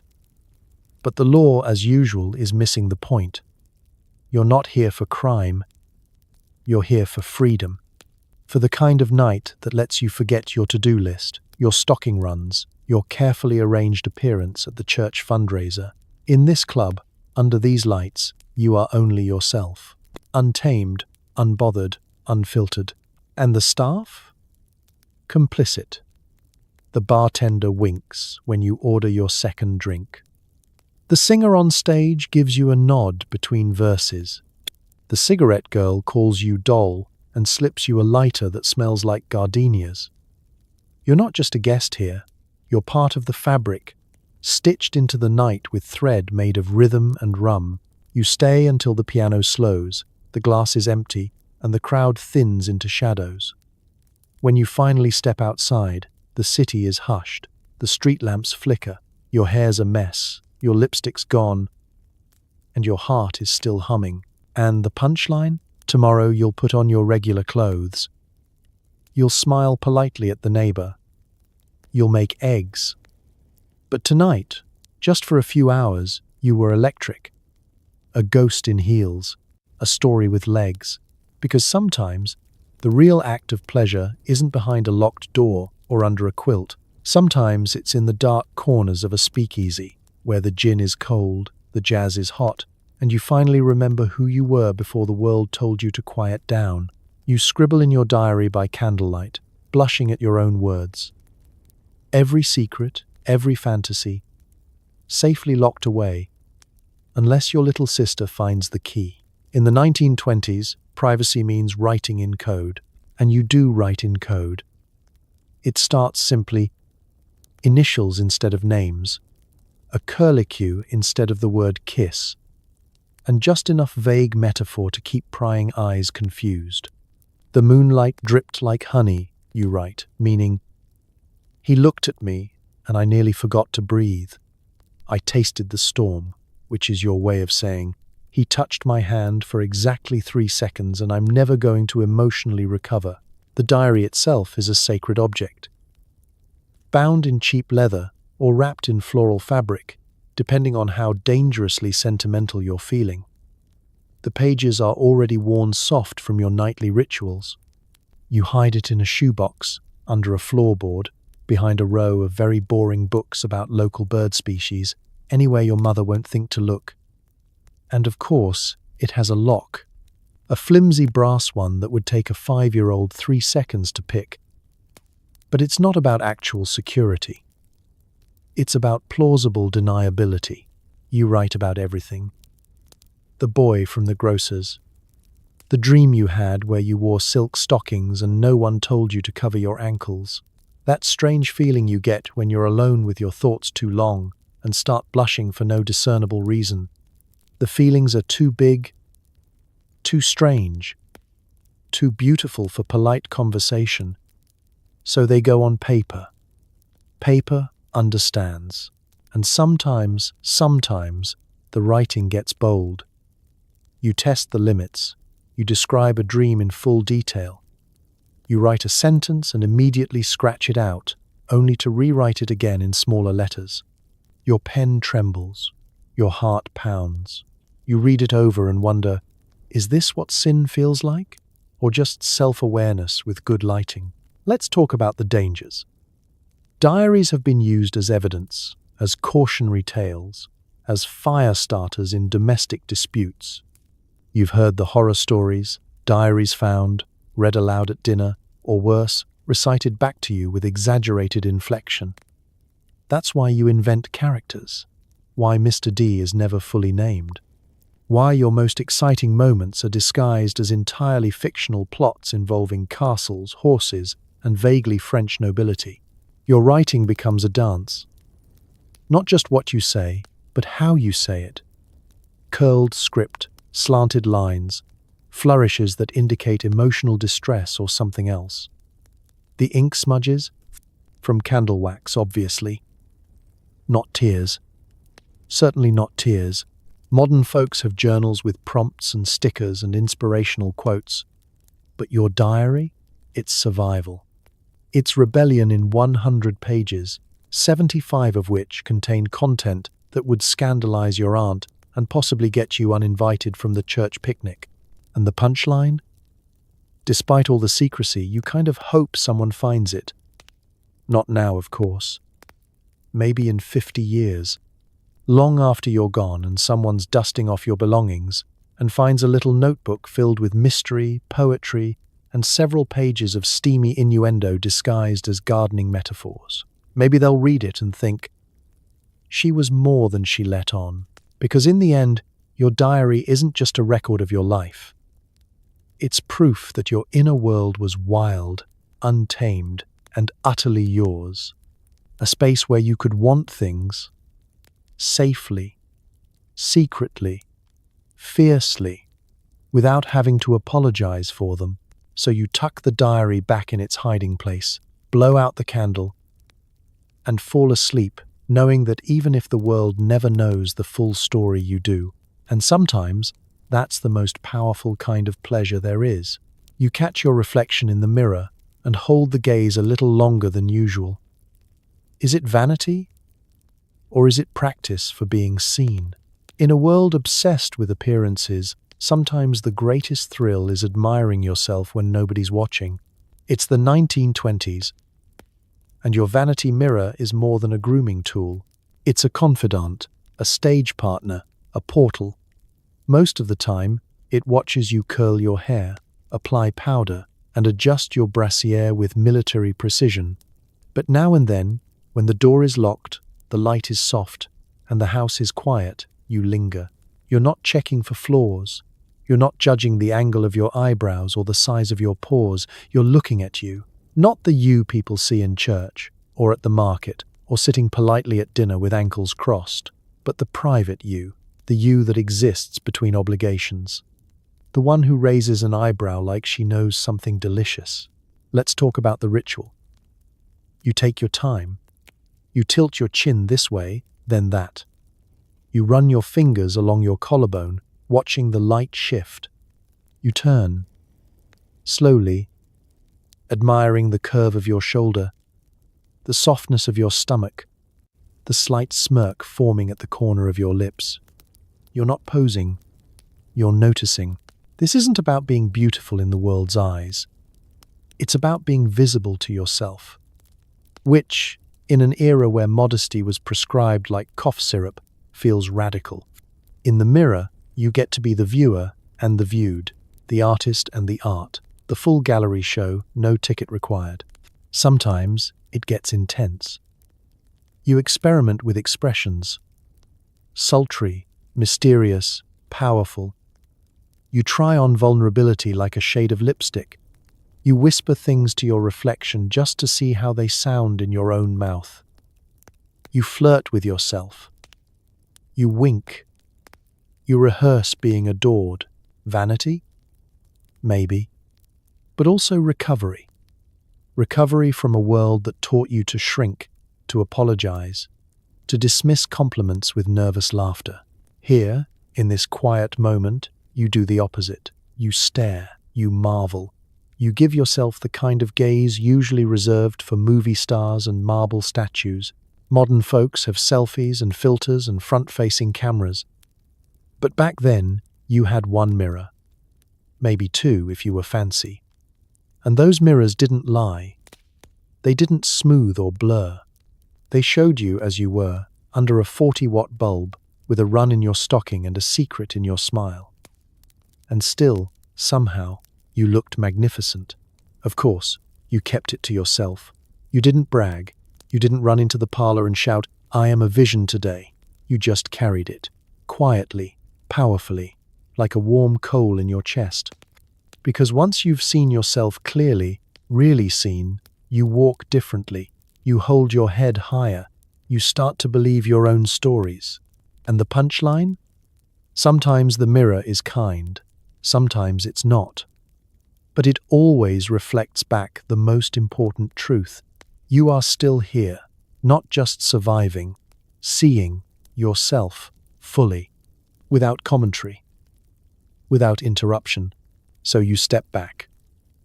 One last look, one last breath. You turn off the light and walk away, a little more grounded, a little more luminous. Because sometimes pleasure doesn't come from touch or taste or sound. Sometimes it comes from the sight of your own unfiltered presence, calm, alive, and quietly dazzling. And no one has to know, except the mirror. And maybe you. You're dusting the parlor in nothing but stockings and a slip, and suddenly chores don't seem so bad. Turns out, vigorous housework has its perks, especially if the windows are closed. The mop isn't just a mop. It's a dance partner. The feather duster isn't just for chandeliers. It's an extension of your wrist, a baton, a wand, and your reflection in the hallway mirror tells the full story. Flushed cheeks, tousled hair, and a glint in your eye that has absolutely nothing to do with lemon polish. It's a Wednesday afternoon. The house is quiet. The family is out. The vacuum is humming, but so are you. You were supposed to be tidying the drawing room. Instead, you're sashaying from room to room like a Broadway understudy who finally got the lead. Dishes are clinking. Floorboards are creaking, and you're suddenly very aware of how exciting domestic life can be when no one's watching and your chemise keeps slipping off one shoulder. Let's talk about the silk. It clings, it flows, it whispers against your skin like it knows something. You wear it because laundry day caught you off guard. Or maybe because you needed a little thrill between scrubbing the sink and reorganizing the linen closet. Whatever the reason, you feel more alive in that slip than you do in any apron you've ever worn, and certainly more entertained. Of course, you don't mean to enjoy housework. You just accidentally discover that polishing furniture in a half-undone negligee makes you feel powerful, sexy, capable, like a domestic goddess with very questionable boundaries and absolutely no intention of wearing shoes. Modern people talk about movement snacks and fitness routines, but in the 1920s you found your workout in the wild, sweeping, scrubbing, and stretching up on tiptoe to reach the cobweb in the corner. The burn is real. Your calves ache. Your chest heaves. Not because you're exhausted, but because you've just deep cleaned the bookshelf while doing a sultry rendition of the Charleston. You turn the radio up, because of course there's a radio. Jazz spills out like champagne. Your hips move with a little extra sway. The broom gets a twirl. You're not cleaning. You're performing. For no one but yourself. And it's glorious. There's always a risk. A neighbor might knock. The milkman might catch a glimpse through the curtains and nearly drop his bottles. But that's part of the thrill, isn't it? You're doing something scandalously ordinary, domestic labor, but you've reclaimed it, made it luxurious, sensual, yours. And you do get things done. The floor gleams, the windows sparkle, the laundry is folded with more love than it will ever deserve. But you're doing it on your own terms, in your own skin, without expectation, without the tight corset of social performance. You're not housewifing, you're house thriving. Of course, you'll never admit any of this. When asked how you keep the place so tidy, you smile and murmur something about good habits and a little elbow grease. You don't mention that elbow grease was applied while barefoot, blushing, and spinning in circles to a trumpet solo that made your knees weak. And the punchline? You didn't burn a single calorie thinking about punishment, guilt, or expectations. You did it for pleasure, for mischief, for the small, sparkling joy of making your own world feel a little more decadent. Because sometimes pleasure hides in plain sight, in lemon oil, in lace, in the private ballet of a woman vacuuming while imagining she's being watched by no one and applauded by everyone. Just remember to draw the curtains. Or don't. Your house, your rules. You pour yourself a tonic, equal parts, lemon, sugar, gin, and plausible deniability. If anyone asks, it's for your digestion. Secret cocktails, the original recipe for relaxation. It's prohibition. Technically, you're not supposed to have alcohol in the house. Technically. But tucked behind the flower canister is a bottle labeled for medicinal use, and if you twist the cap just right, it sings a little note of rebellion. You're not a bootlegger. You're not a criminal.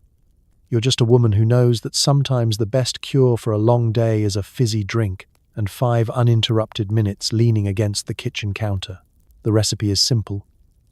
A splash of something citrusy, a spoonful of something sweet, a generous pour of something that burns slightly on the way down and makes your shoulders drop 2 inches by the time you exhale. You stir with whatever's handy, a butter knife, a knitting needle, a wild sense of impunity, and voila, health tonic. You drink it slowly, ceremonially, with the solemnity of a witch performing kitchen magic. Which, honestly, isn't that far off. Because let's face it, in a world where every pleasure has a price tag or a social judgment attached, your cocktail is an incantation, a personal spell for calm, for laughter, for loosening the corset just enough to remember you have ribs. Let's talk about the glass. You could drink it from a chipped mug, but no. You choose the delicate stemmed glass that you inherited from a cousin who may or may not have run off with a jazz musician. It's thin, it's impractical, and it makes every sip feel like an event. You raise it to your lips, pinky out, like you're toasting yourself, because you are. Modern folks have spa water and detox smoothies. You had bathtub gin and a lemon you stole from your neighbor's tree. You mix it while humming a tune, hips swaying ever so slightly, pretending you're in a Parisian cafe instead of a kitchen that smells faintly of beef stew and floor wax. And you're not alone. Your friends have their own recipes. One swears by adding bitters and calling it digestive maintenance. Another insists hers is a nerve tonic passed down from her grandmother, who definitely made it up on the spot.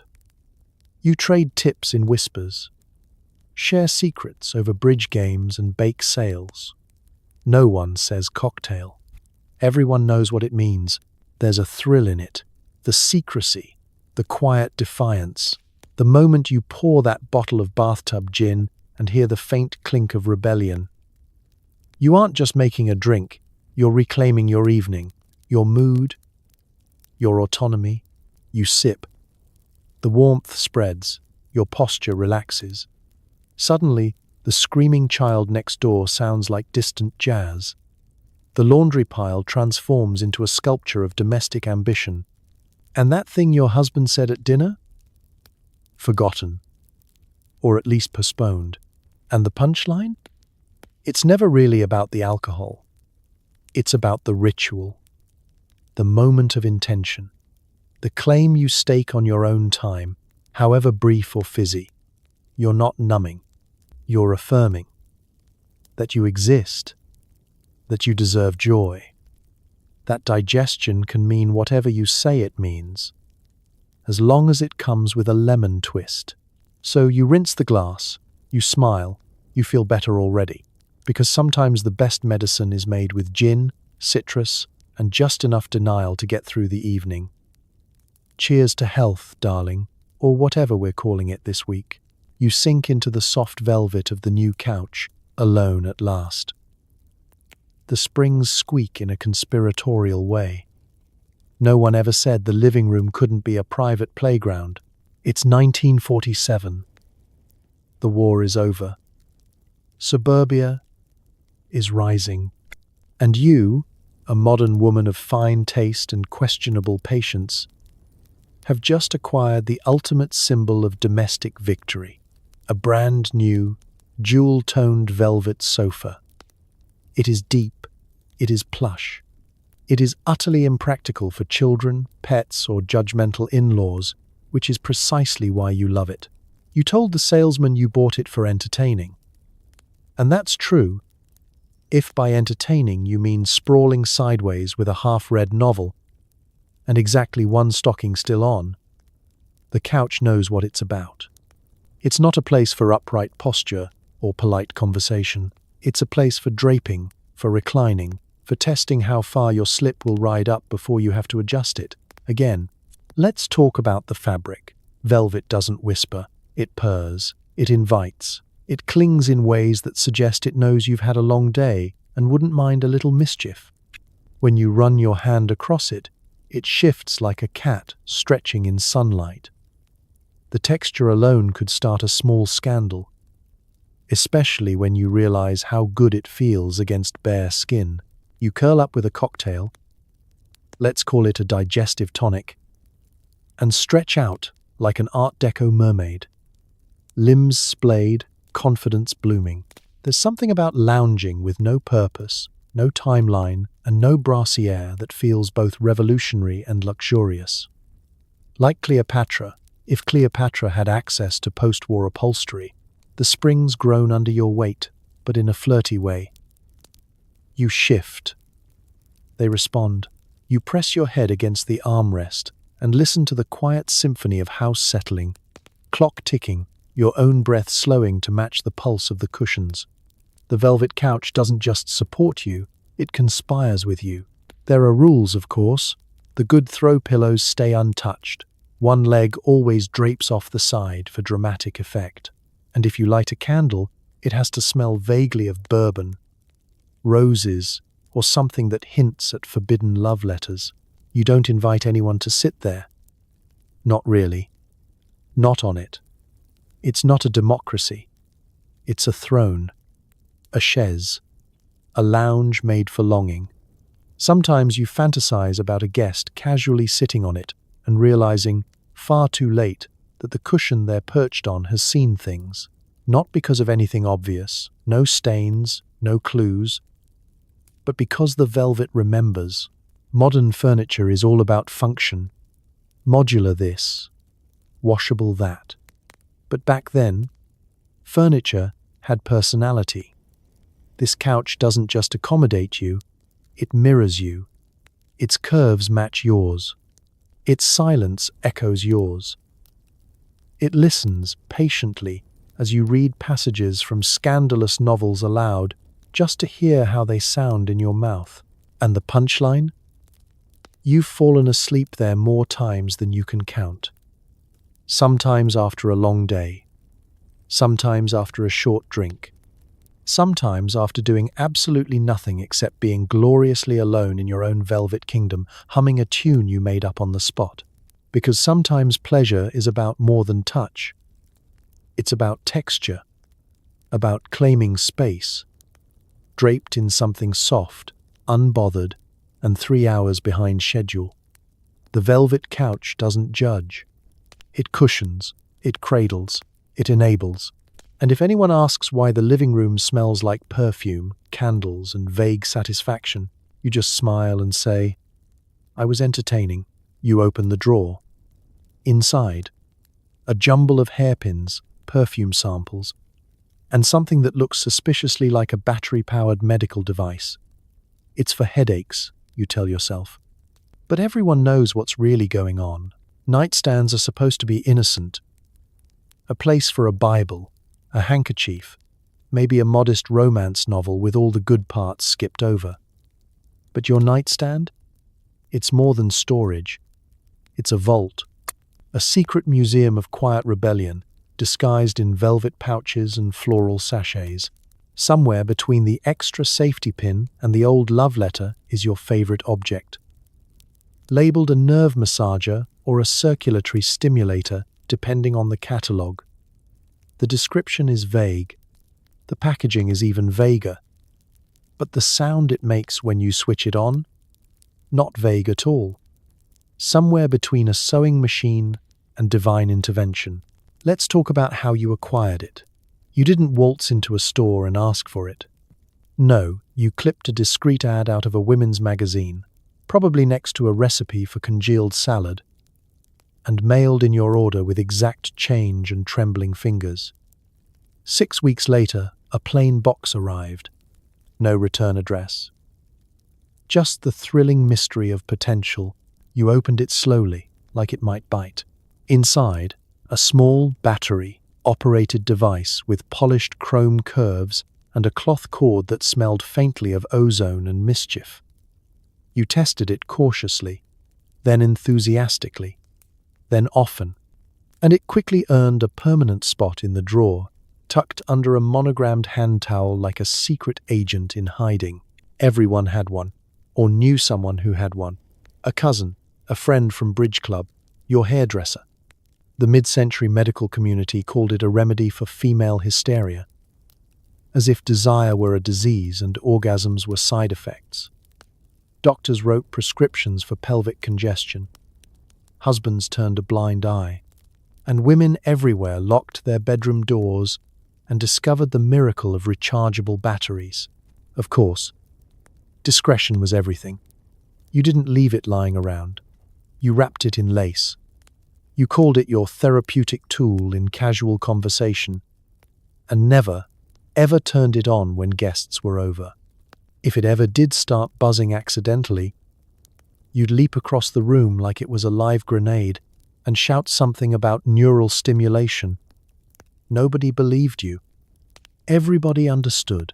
Sometimes, when the world was too loud or too demanding, you'd light a candle, slip into bed, and reach for the drawer, not for escape, but for return. Return to yourself, to your body, to your breath. The nightstand became a lighthouse, a beacon of self-knowledge disguised as furniture. Modern people have apps and silicone, but back then, you had craftsmanship, dials, corded elegance, maybe even a switch that sparked slightly when toggled. It wasn't subtle. It didn't need to be, because it was yours. Entirely. And the punchline? You never told anyone. Not really. Maybe you once gave a knowing look at a friend during a heated discussion about stress remedies. Maybe you offered her a catalogue page and said, "Page 42. Trust me." But mostly, you kept the drawer shut tight, and the secret even tighter, because pleasure didn't just live in silk stockings or radio voices or bathtubs filled too high. Sometimes it lived in 2 AA batteries, and a lie about sore shoulders. So tonight, when you slip into bed and reach for that drawer, take a moment to honor it, that small humming monument to ingenuity, discretion, and the audacity to feel good, even in a world determined to keep you quiet. Your nightstand knows. And it's not judging. You wear your new bathing suit to the beach, scandalizing at least 3 grandmothers and a dog. The freedom of sun on skin, cool water, and no chaperone, it's enough to make anyone blush. It's the 1920s, and the beach is a stage. The boardwalk is lined with striped umbrellas, lemonade stands, and the occasional flapper daring to twist her bobbed hair in public. You are part of a new movement, women claiming sand, sea, and sun for themselves, without needing to ask permission, or worse, wait for approval. The fabric of your swimsuit clings in all the right places, liberates in all the right ways, and, most importantly, leaves just enough to the imagination to keep your reputation technically intact. You walk across the hot sand, heels of your flip-flops sinking slightly, and feel a shiver of delight. Every step is a small rebellion. Every wave that laps at your ankles is an applause from the ocean itself. And the sun, it kisses your shoulders with no regard for propriety, leaving you warm, slightly pink, and very aware that no one can dictate how you feel in this moment. Other women notice. Some nod approvingly, others whisper. And yes, a dog growls somewhere, likely scandalized by the mere audacity of exposed calves. But none of that matters. You are alone with your freedom. You're a miniature revolution wrapped in rayon and courage. And the water? Sweet, cold, forgiving. You dive in, limbs slicing through the Atlantic, like a silent but very stylish protest. The rules of engagement are different here. You're not expected to curtsy or to act ladylike. Instead, you splash, you run, you float, unfettered by expectations. Modern swimwear may be functional, but 1920s bathing suits carry a message. I exist. I take up space. I feel joy. And while a man in a straw hat might comment on your daring, he is, thankfully, entirely irrelevant to the ceremony of your own delight. Let's talk about the ritual. Sunscreen is optional. Hair is often braided or tied back in a practical bun. Towels are for modesty and, occasionally, for hiding giggles when you or your friends stage a clandestine beach race. The whole experience is a dance between concealment and display, between daring to be seen and reveling in the knowledge that your body is your own, even in the public eye. Modern people may complain about Instagram or airbrushed swimsuits, but in the 1920s, every mile of exposed skin, every bobbed hair glinting in sunlight, and every liberated step in the sand was a statement. You are claiming territory without a map. You are writing your manifesto with salt water and sunscreen. The only limit is your courage and maybe the tide. After a long swim, you settle on a towel, letting the sand stick to your damp skin in perfectly strategic patches. You sip water or lemonade, ignoring the polite glares of chaperones or the murmured judgments of society. This is your time, and the world momentarily cannot intrude. You lie back, eyes half closed, and let the warmth of the sun settle into your muscles, a physical reminder that independence is delicious. And the punchline? You will leave the beach at sunset, sand in your shoes and salt in your hair, victorious. You'll wave politely to the horrified grandmothers and to the dog, and then retreat to your changing tent with the quiet satisfaction of someone who has tasted freedom. For a few hours, the rules didn't matter. You were sovereign over sand, water, and the sun on your skin, because sometimes pleasure isn't secret. Sometimes it's sunlit, slightly scandalous, and completely, unapologetically yours. The house is quiet, the moon is up, and you're raiding the icebox in your pajamas, jazz humming in your head. There's a special kind of joy in midnight snacks, pajama dances, and the freedom that comes when the world is finally asleep.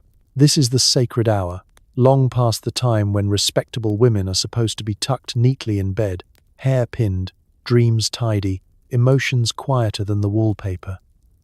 But you're wide awake, rummaging through leftover ham and half-finished pies with the determination of a woman answering destiny's call. Your footsteps are soft on the kitchen linoleum, because part of the thrill is not getting caught. The soft glow of the icebox light spills across your face like you're starring in a silent film titled Forbidden Cheese at 2 a.m. Behind you, the house breathes deeply, snoring in its wooden bones, blissfully unaware that you're about to eat 3 slices of cold peach cobbler with your hands. The pajama situation helps. They're loose, comfortable, and, if we're being honest, slightly see-through in the right lighting. You didn't buy them with seduction in mind. But there's something undeniably empowering about padding barefoot through your own kitchen, silk swishing, curls unruly, looking like a woman who ate Eve's apple and wandered off to make a sandwich. Then the dancing begins. It always happens the same way. A little shoulder shimmy while reaching for the jam, a sideways step while slicing bread. Then suddenly you're swaying like you're in a speakeasy. Hips loose, arms free, head tilted back as if Louis Armstrong himself is playing from inside your pantry. Midnight rewires you. The rules evaporate. You're no longer mother, wife, or young lady. You're a one-woman jazz revue in pajama bottoms and mismatched socks. You glide across the room with a slice of pie in one hand and a bottle of milk in the other, performing choreography that would confuse anyone awake enough to witness it.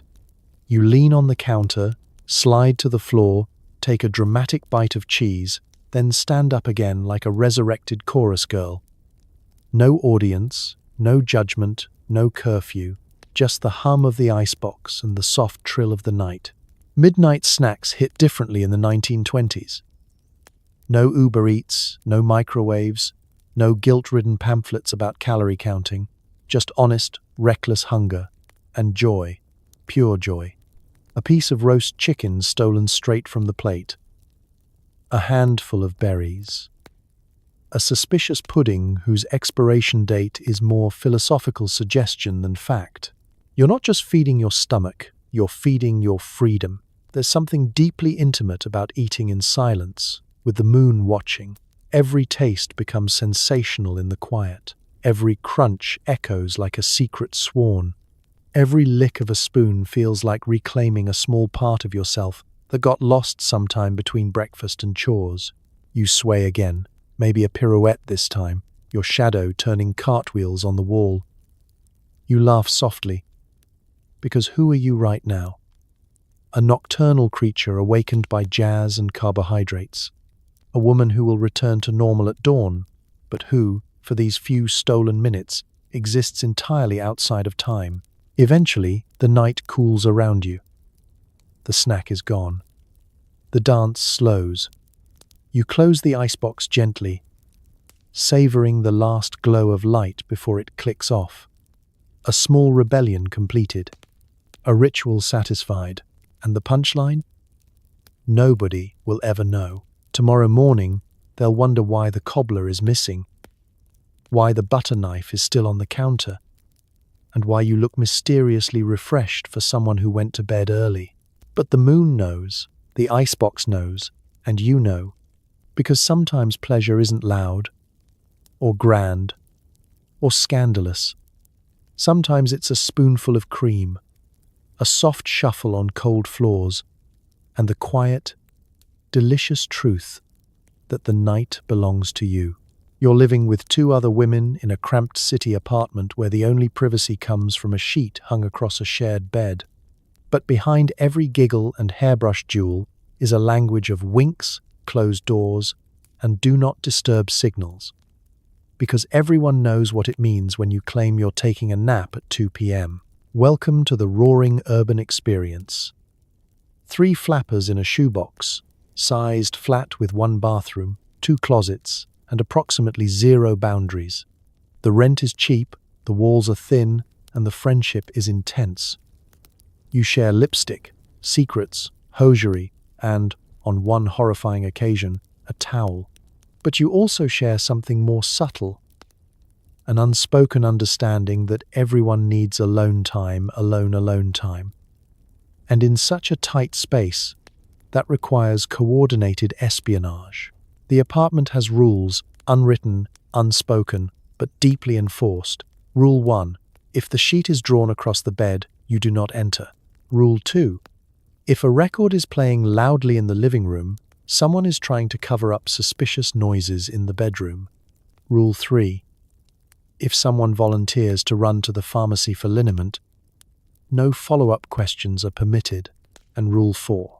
If someone says, "I'm going to take a nap," they are absolutely not going to take a nap. Privacy becomes a shared mission, a communal art form, a synchronized dance of distractions and diversions. One roommate will stage a loud, chaotic cooking experiment to give another time alone.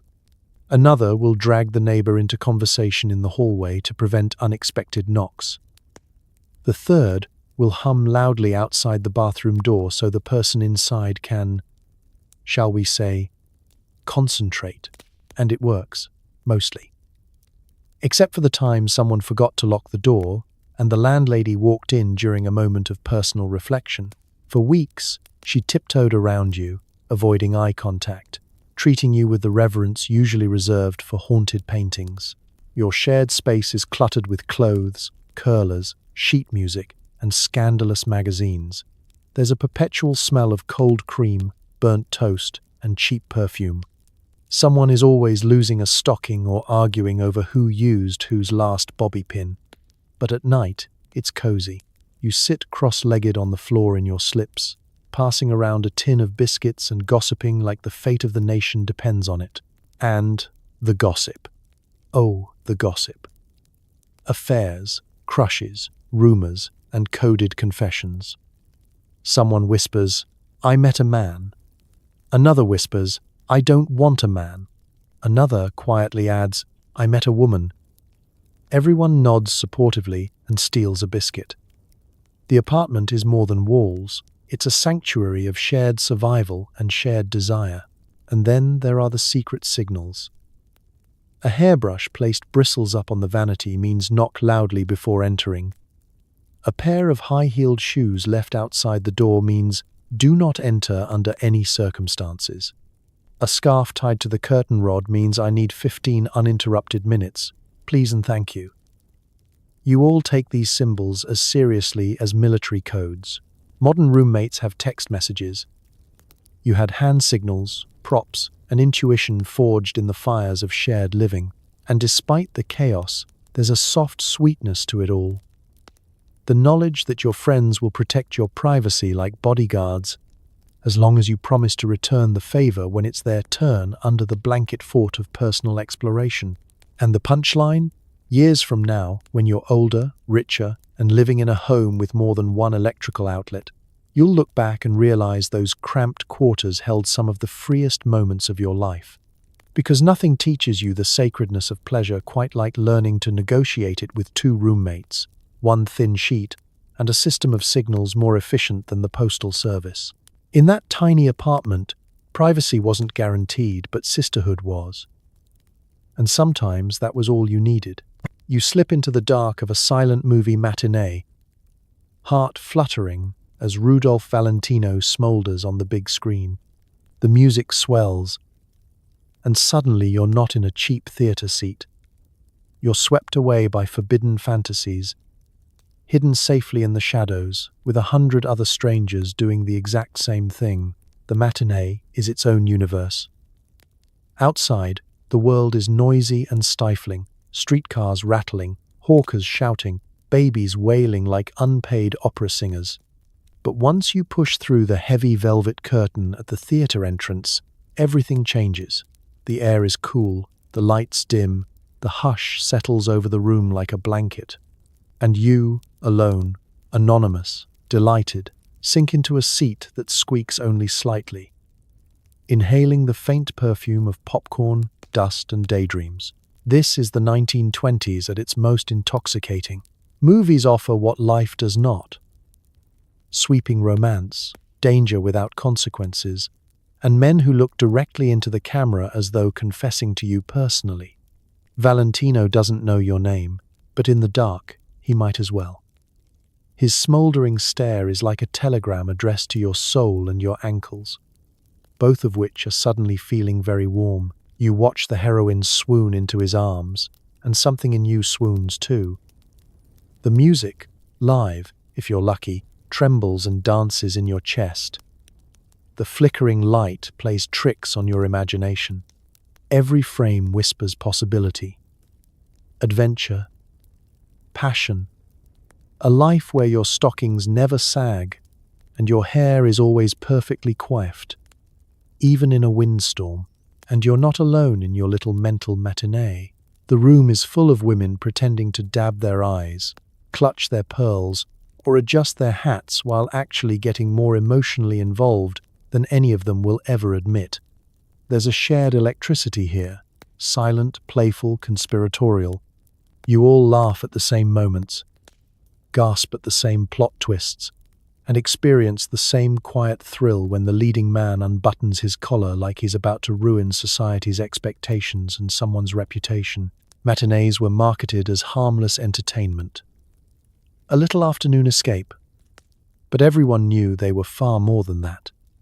They were portals, permission slips, breathing breaks from reality. For the price of a nickel, you could safely indulge in fantasies so bold you'd never dare say them aloud, even to your diary. Let's talk about the seating. The darkness isn't just practical, it's liberating. Nobody can see your blush. Nobody can judge your expression when Valentino lifts the heroine's chin with one finger. Nobody knows your heart is pounding like a jazz drum. It's the only place in town where you can openly stare at a man without getting a reputation. Or worse, a lecture. The modern equivalent is streaming something spicy under a weighted blanket. But it's simply not the same. There's nothing like sitting shoulder to shoulder with strangers who are privately thinking, "Oh my God," while outwardly maintaining the dignity of a woman who came here just for the acting. And the punchline? When the lights come up, you stand, smooth your dress, and pretend you are completely unaffected. You step outside into the blinding daylight, eyes adjusting, heart still fluttering, knees perhaps a little unsteady. You walk home at a normal speed, absolutely not floating, and you tell anyone who asks that the film was quite charming. But you know the truth. The matinee didn't just entertain you, it woke something up. Something tender, bold, and quietly alive. Something that whispers that your imagination is bigger than your daily life. And your desires, no matter how private, deserve their own spotlight. Because in that dark theater, with Valentino looking straight through the screen, for once you were the leading lady, you sit at your vanity, running a boar-bristle brush through your bob, savoring the rhythmic tug and tingling scalp. Beauty routines aren't just about looking good. They're about feeling every sensation, from the cool cream on your cheeks to the soft thud of the brush on your palm. Self-care, 1920s style, sometimes leaves you breathless for reasons nobody mentions. You've shut the bedroom door, not locked, just shut. Enough to signal, "I'm busy," and enter only if you're prepared to see something intimate, like you halfway through pin-curling your hair or making a face in the mirror that absolutely no one else should ever witness. The vanity lamp glows a warm amber, turning the whole room into a little sanctuary, equal parts theater and therapy. The brush glides again, long stroke, then another. Your scalp prickles pleasantly, a private lightning storm of sensation running down your neck. You close your eyes. It's not a chore. It's an indulgence. And you draw it out, slow, deliberate, as if each pass unlocks a pressure valve in your chest. Your grandmother would say brushing stimulates circulation, which is both vaguely scientific and hilariously euphemistic. But she's right. Your blood buzzes under your skin. Your shoulders loosen. You breathe deeper. You are, for these few minutes, a woman in complete possession of herself. And the tools. Oh, the tools. A silver-handled brush with real boar bristles. A tiny pot of cold cream that smells faintly of lilac and rebellion. A tin of rouge that promises to make you look naturally flushed. A perfume atomizer that sends out a delicate cloud of jasmine capable of stopping men and small birds in their tracks. Beauty rituals back then weren't rushed. They were ceremonies. You don't smear, dab, rub, or swipe. You apply, you press, you pat. Every motion is slow, thoughtful, a language of touch you fluently speak only with yourself. Modern folks have 10-step skincare routines, vibrating face rollers, and serums made of ingredients that sound like chemistry experiments. But in your world, luxury is simpler. A brush, a cream, a few stolen minutes, and the deep, secret knowledge that tending to your face and hair is really tending to your spirit. The sensations intensify as you switch to massaging your temples with the cold cream. Your fingertips move in small circles, smoothing away the day's frustrations. You tilt your head and feel the glide. Cool, soft, indulgent. It's the closest thing you get to a spa day without leaving your room or spending a dime. Sometimes you experiment.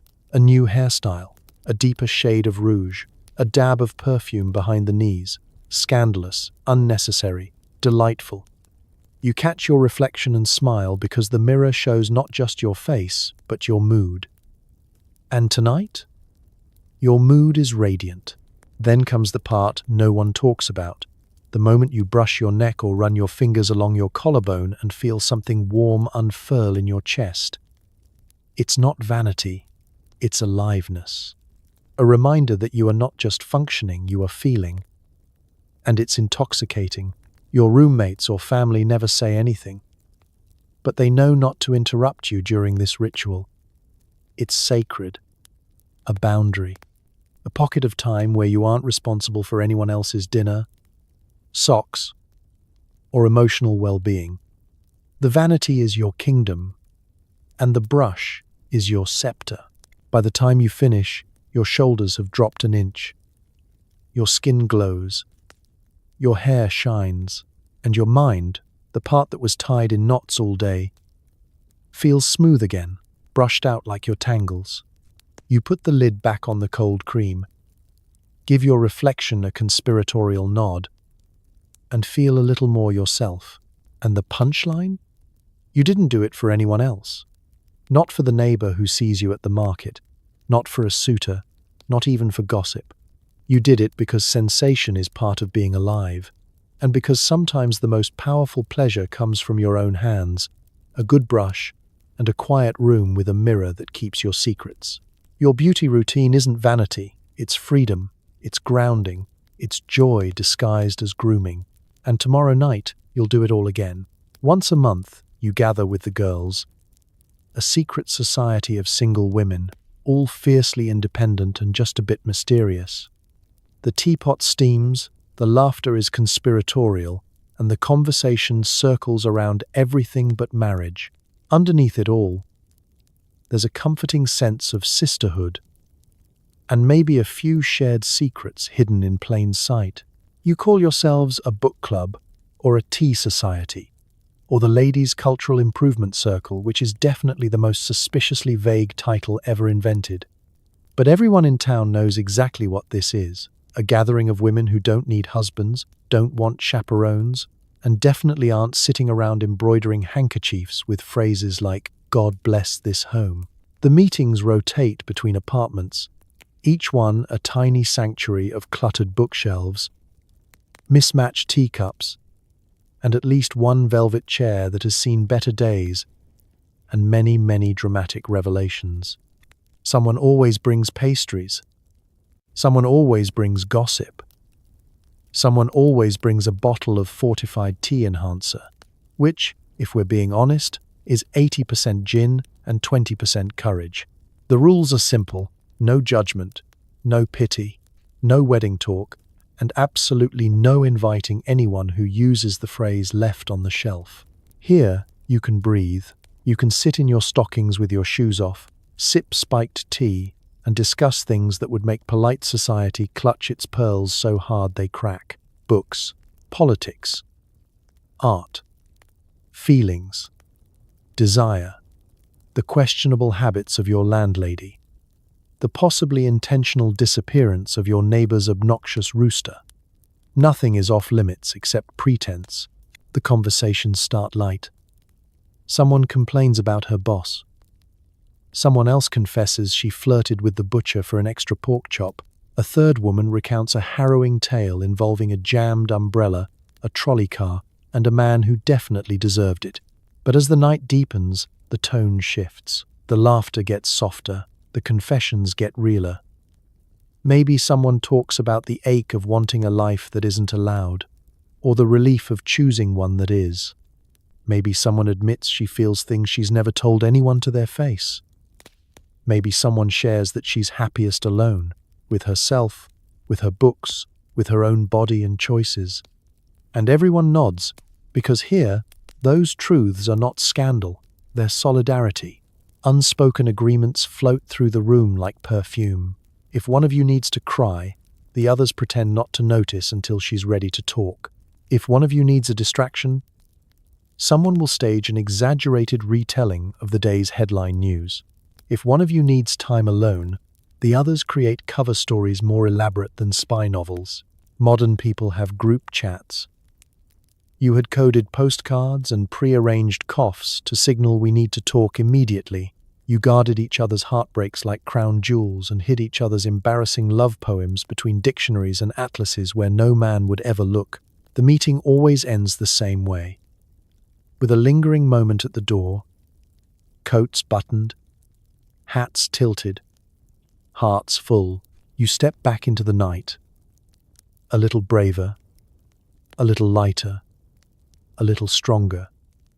The world hasn't changed while you were inside, but you have, because there's nothing quite like a secret circle of women who see you fully, accept you completely, and occasionally help you bury the memory of a disastrous date. And the punchline? Society calls you spinsters like it's an insult. But you know better. You're free, you're thriving, you have each other. And you have a life built not on compromises but on choices. In a world obsessed with pairing off, you've built your own constellation, glowing, supportive, and beautifully yours. You stand in front of your wardrobe, trying on every flapper dress, feathered headband, and silk kimono you own. Just because. There's nobody watching, nobody judging, just you and the thrill of transformation. Sometimes, the best parties are the ones you throw for yourself, behind closed closet doors. Your wardrobe isn't just storage.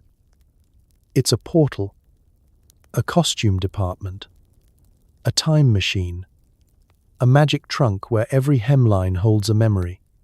Every bead catches the light just so, and every piece of fabric promises the possibility of becoming someone else for a moment, or becoming more yourself than you ever are in daylight. You slip on the jade green dress first, the one with the beading that jingles like mischievous wind chimes when you walk. It didn't jingle that loudly last time. Maybe it's excited. Maybe you're excited. You pair it with a feathered headband and strike a pose in the mirror that screams, "I have secrets," and excellent posture. Then comes the kimono, silk, flowing, dramatic. Entirely impractical for any activity except languid lounging, interpretive posing, or writing a heart-wrenching letter you have no intention of sending. You drape it around your shoulders and suddenly you're a world traveler, mysterious, elusive, and vaguely dangerous if crossed. Next, the shoes. Oh, the shoes. Heels so tall you probably shouldn't operate heavy machinery while wearing them. Satin slippers meant for floating, not walking. Mary Janes that make you feel like you're about to tap dance your way out of every problem you've ever had. You try them all on. You practice your walk. You give yourself a standing ovation. Every outfit creates a different version of you. The red, sequined dress turns you into the heroine of a nightclub drama. The peach chiffon slip becomes a whisper-soft reminder that beauty can be comfortable. The The tailored blazer transforms you into a woman with opinions and receipts. The feather boa? Well, that one brings out the kind of playful trouble you never admit to in polite conversation. This isn't vanity, it's exploration. It's the joy of slipping into a mood like slipping into a garment. You turn, twist, pose. You laugh at yourself. You admire your silhouette. You think, why don't I do this more often? And the answer is simple, because the world tells women not to take up too much visual space unless supervised. But here, alone, you take up all the space. Your bedroom becomes a private runway. You imagine invisible cameras flashing. You picture yourself in movie posters.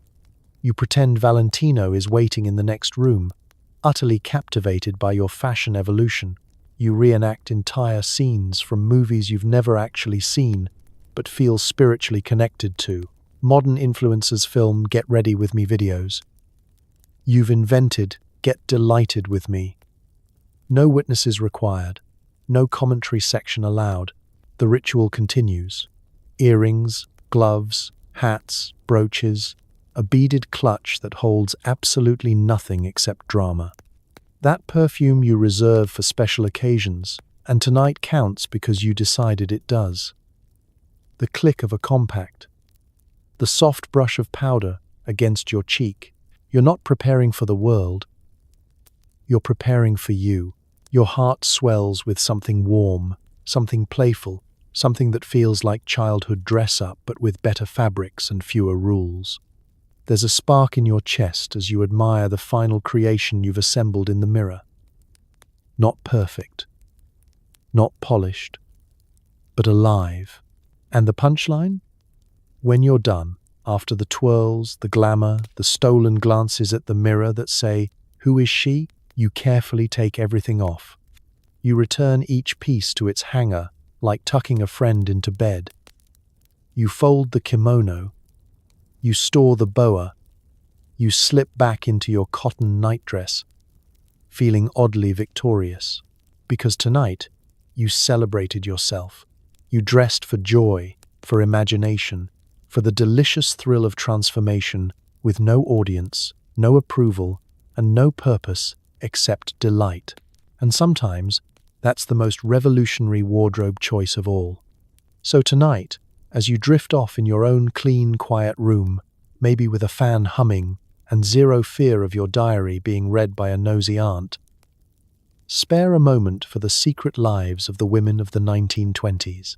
They navigated a world of prohibition and prescription, flapper jazz and double standards, always inventing new ways to carve out joy and autonomy in a time when even talking about pleasure was a minor scandal. You've survived the catalogue codes, the massage gadgets, the bathtub rituals, and the ever-present fear of someone barging in during your most private moments. You've slipped between silk sheets, danced alone in the kitchen, and discovered that sometimes the greatest luxury isn't a fancy device, it's a locked door and a little imagination.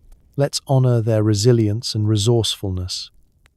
These women didn't have hashtags or podcasts, but they had wit, humor, and the kind of quiet stubbornness that rewrites history from the bottom drawer up. If they could thrive with nothing but a Sears catalogue and the occasional strong cup of tea, you can absolutely survive another Monday. So as you tuck yourself in tonight, maybe after one last midnight snack or a dance in your pajamas, remember that comfort, laughter, and a bit of gentle rebellion are timeless. Whisper a quiet thank you to the clever women before you who proved that pleasure is a survival skill, and rest easy knowing that, no matter the era, people have always found a way to make life a little warmer, weirder, and more wonderful. Good night, sleep well, and may your dreams be as free-spirited as a flapper doing the Charleston behind closed doors.